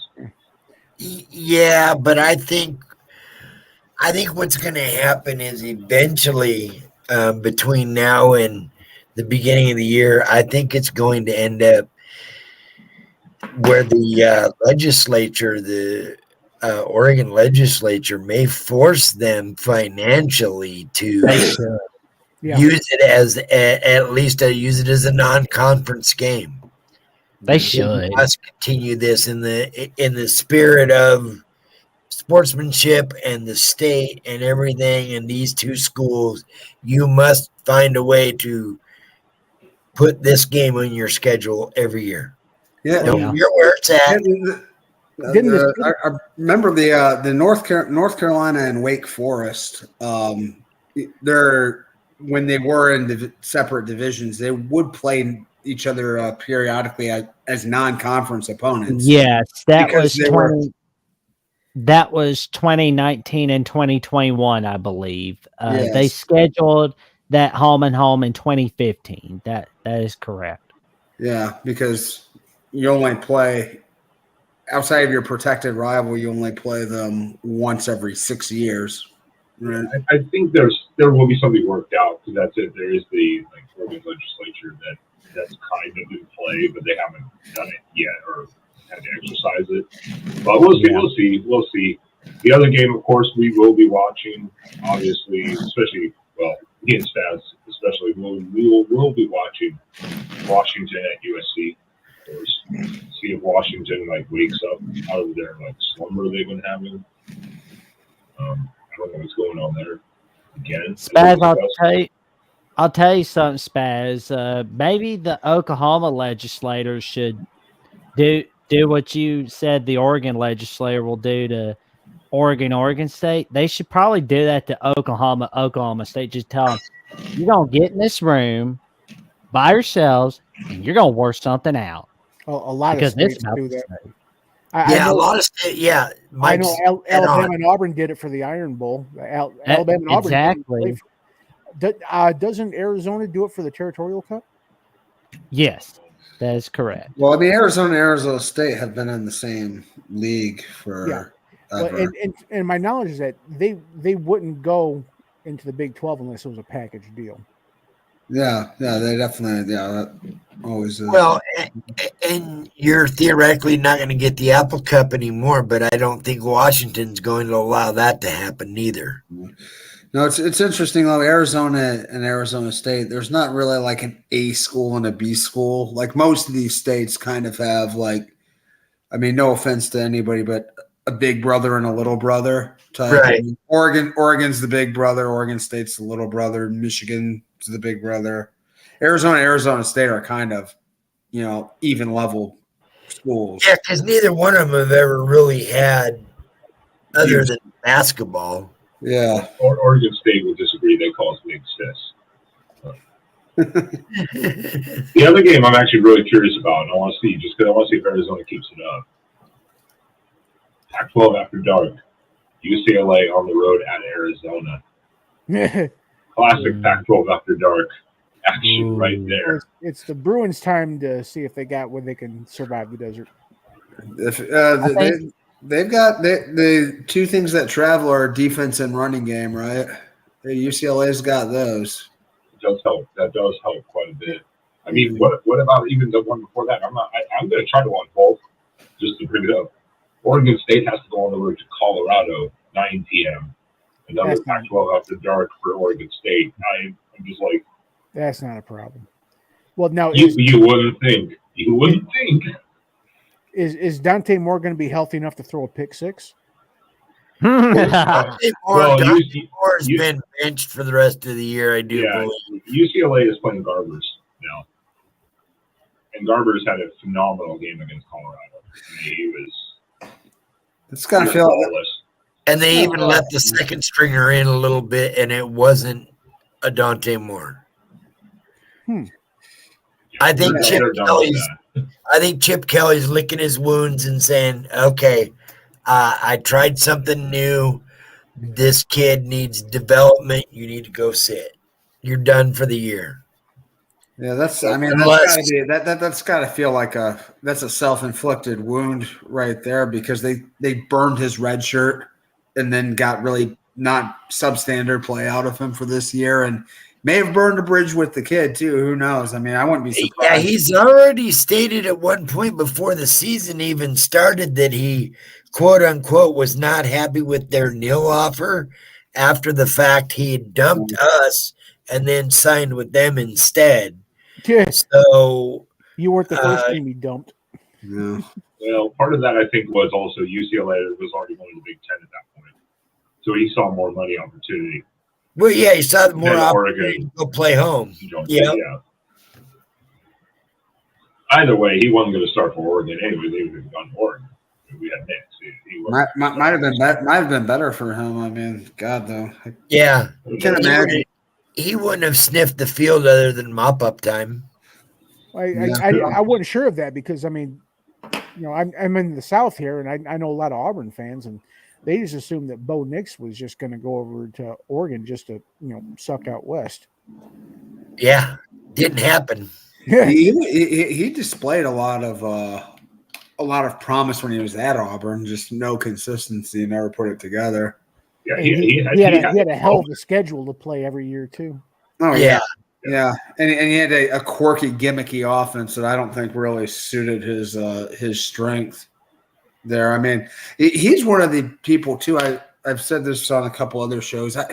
His transformation as a quarterback to being like this just Wild West sort of Brett Favre gambling gunslinger at Auburn, and now he's like check down Charlie most of the time at Oregon. I mean, he plays very under control and doesn't take a lot of risks with the ball. Yeah, the one thing is, I think that we've seen, especially while of course we've tried to really pay close attention to him, is even this last game at Utah, 35-6, he missed an angle route to a running back out in the backfield because the running back stopped, and then I believe it was Bucky Irving. He stopped on the route, so Nix just overthrew it a little bit, just went incomplete. They punted, nothing big. He got on the sideline and was like, "Hey, you didn't do that right." Like he wants to try to be as perfect as he can be, no matter what the score is. And I think that's one of the development things.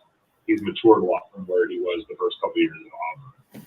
Yeah. So it's one of those leadership things of like, hey, it doesn't matter. It's 0-0. Execute. That's one of those things. He gets pissed at himself about things if he messes up and understand it. It's competitors. And some people need a change of scenery. So, well, gentlemen, I don't know why we keep doing this to ourselves late night. Especially because my other costume I was going to put on had a little malfunction. So I wasn't able to put it on for you guys, unfortunately, in the live chat. You guys would have loved it, probably, maybe not. It wasn't the duck. I don't care. No. He was a T-Rex. It was the full inflatable T-Rex. I had a zipper malfunction, and all of a sudden it came off one side. I'm like, well, I can't inflate this thing now. A fully inflatable dinosaur. This isn't like a fetish thing, is it? No. Okay. You've seen all those T-Rex videos of like T-Rex mobs with everyone in like the inflatable T-Rex things? No, I've never seen that. No. Mike, you need to watch more stupid videos on the internet. Moose, was it Bill Cosby? It's definitely not. Definitely. There's no pudding. There's no pudding. No, terrible no. Bill Cosby impression. Terrible. I did want to get Jackson's thoughts on the Bama LSU game coming up this week. LSU's god awful defensively. Oh yeah. What? Oh yeah. LSU's defense is a disaster.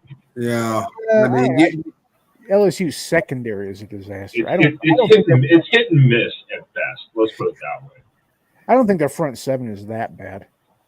No, they've got a lot of really talented players on the front seven, but they're not real consistent either. Like they've gotten hurt both run pass this year, but I mean, like, do you anticipate this being a shootout like every LSU game is? I mean, because you guys are built differently. I could see that, honestly. I mean, That's every time we sorry, go ahead. Well, every time we go up against a really good quarterback, it's always a bad day for us. Yeah. So, I mean, either result would not surprise me, honestly. Or a bad half, but then the other half, you guys turn it around. Yeah. Was it last week or the week before? You guys, the week before, you guys were down scores at half, and next thing you know, it's Alabama's up 20, and the game's like over. Yeah. I mean, we do turn it around a lot in the second half. Yeah. That must mean you're stealing signs, right? No. Yeah. Everyone's going to use that excuse from now on through the season. Oh, I mean, I don't want to talk to Oregon because I want to talk to the Bama game still. Because even I both pointed out on the sideline against Utah, Oregon had some of the like little visors up while they were signaling calls, and I was like, "Oh God." Hey, will you pull Ralph's comment up here? I don't know if he's ribbing us or what.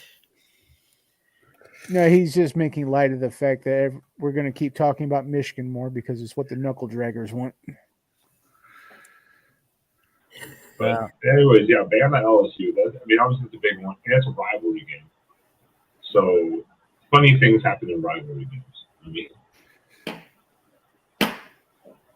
Is everybody a freaking rival to Bama? Why does Bama have 7 rivals?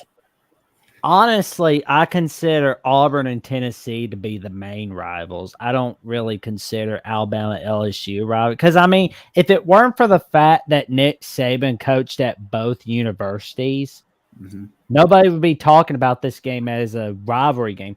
Is the big conference game in the SEC? Yes, definitely, absolutely. But would I go as far as call that game a rivalry? No. Yeah. And like the fact that your heydays as national powers overlapped, if Ole Miss would have been as good as Bama during that time, or Arkansas, it would be the same. Honestly, I consider Ole Miss or Mississippi State more of a rival than LSU, but even then, those two aren't rivals to Bama. There's historical moments, no doubt, but everybody only talks about Alabama LSU, and LSU's got a big moment against Bama. Well, I think Tuscaloosa's. I think the closest SEC campus to Tuscaloosa is technically Starkville, isn't it? Yeah. Because I think they're like 80, 90 miles away, and I think Auburn's around 120, 130. Yeah. I was just considered the Alabama LSU a rivalry. So that's fine if you don't think it is, but I think that game is always the two teams just pitted against each other, just out of like a hatred. That's why I think I call it a rivalry. Yeah, consider it that. It's kind of like Ohio State and Penn State. I don't know if anyone on either side really considers it a huge rivalry, but it's always a huge game. Honestly, if the SEC wanted, it really doesn't make a difference to me what happens to the future of Bama LSU afterwards. Honestly, if I could make a pitch to the SEC commissioner, keep Auburn, Tennessee as annual games for Alabama, but for the other 6 or 7 conference games, just have whoever you want on schedule. I don't care. Yeah, every team should have 2 protected games. That's why that depends on who you are. That depends on who you are, Sean. I only want one. But it becomes a scheduling nightmare if certain teams have different numbers of protected games. Yeah, I just want one. Mike, what's the difference between Michigan, Michigan State, and Michigan, Ohio State? In theory. Okay, I don't consider Michigan State a rival. If you look at Sparty fans, the record in Michigan State is lopsided as hell. At least with Michigan, Ohio State at 60-51.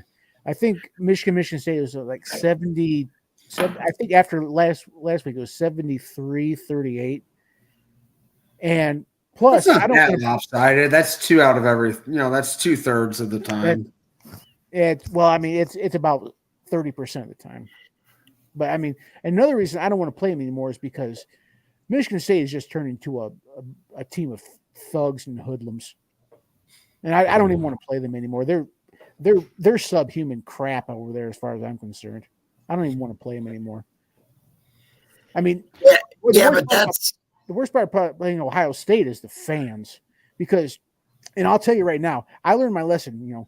Don't drive into Columbus, during game week, because I went there a couple times back when I was a student. Don't go in there with your Michigan license plate and your maize and blue flags on your car. That's just a dumb idea. You get burned, huh? You get vandalized is what you get. And I'm sure there's probably some Ohio State fans talking about going up to Ann Arbor and the same thing happened. I don't know. I can't speak personally to that, but I was at an Ohio State Michigan game one year in Columbus, and I saw one time there was a porta-john inside the stadium, and a Michigan fan went in there, and a bunch of the Buckeye people tipped the porta-john. Oh, fuck yeah. I've seen that happen. I couldn't believe it. They all they were shaking it on every side, and then eventually just pushed it straight forward. I'm like, wow, that's pretty damn low. Yeah, I mean, we just come up with. I've pissed in Mirror Lake before. I'll tell you that right now. I admit to it. I went to Mirror Lake and I pissed in it. And I'm sure the Ohio State fans know about Mirror Lake. That's where all them fools jump in. Well, we're gonna definitely have to coming up with rivalry. We're gonna have to have just a. I took a piss in the middle. It's amazing though. Mike dismisses the etiquette of certain fans and then admits to peeing right in the. I'll do you one better. I know for a fact, myself and a few people were drunk one year, and you used to be able to pretty much get in to the parking lot and everything at Reeser. There wasn't really any real security back then. It's just a small school, and we literally took a piss in their field area off the side in the middle of the night. I don't know. I was like 19, 20 out partying. I don't know where this is going on, Jim. I have no idea. I'm just here for the ride with these guys, and now we're just talking about pissing on everyone's kids and stuff like that. Well, everybody pisses in a pool. Jackson, tell us your peeing story. You have to have a good one. Not on air. I'm not telling anybody. He's like, the statute of limitations is not passed yet.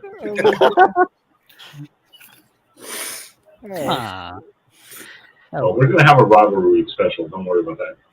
For sure. We're definitely going to have one of those because it's coming up close. It's getting there. It's starting to get there. But I want to take a second and get my costume back on. If I can. Hey. Oh, yeah, Ben. One other game we forgot to talk about since he's out here. Can we get Mr. Prangley's prediction on the big USC Washington game coming up at the Coliseum? You too, Roger. If he wants to give us. If you guys want to give us your score predictions or whatever, the Washington USC. I know they will be on their upcoming Trojan shows as well as the Pac-12 show on Wednesday night. I know they will be doing it then. But if he wants to give us a little preview.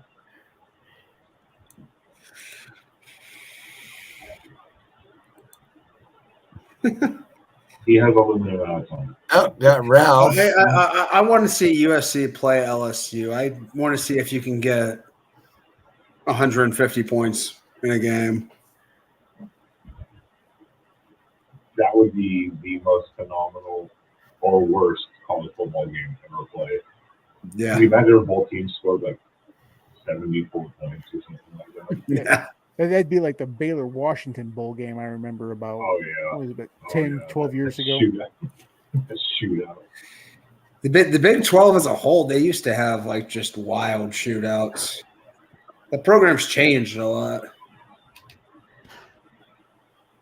Does USC have enough to beat Washington then? Or do you think Washington's just going to keep steamrolling? I mean, they're not steamrolling exactly right now. Well, no, they the last couple of weeks they haven't.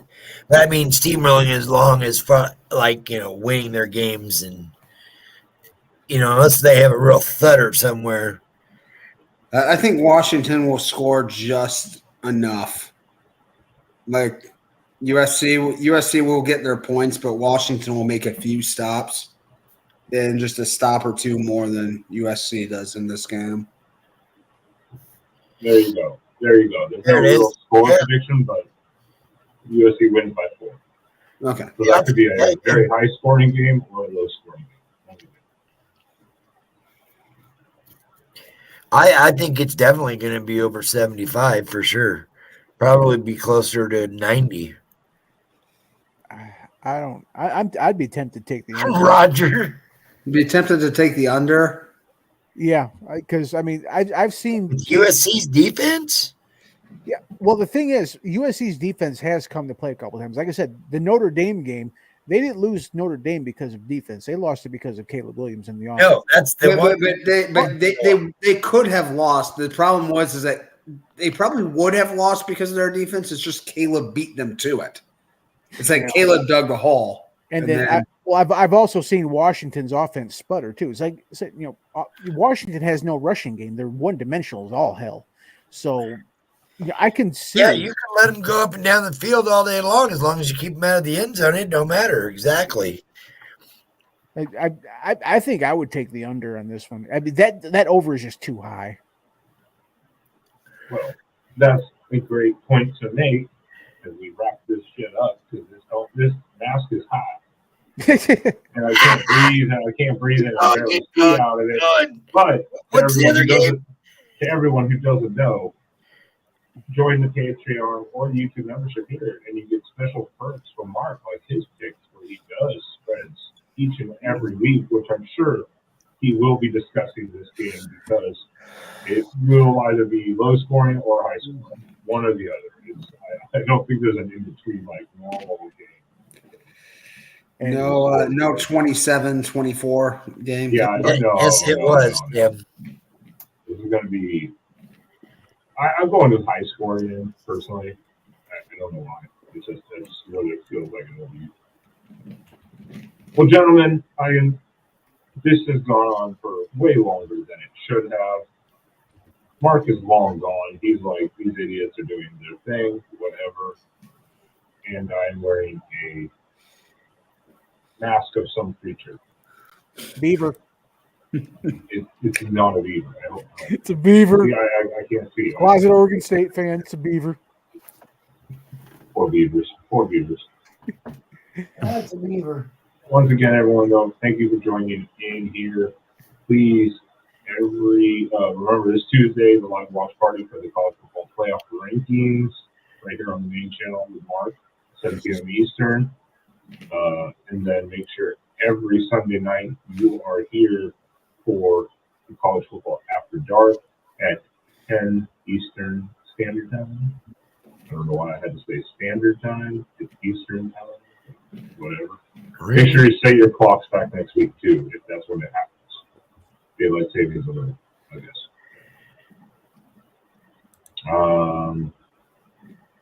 Gentlemen, in the words of another podcast, I would like to thank you very much.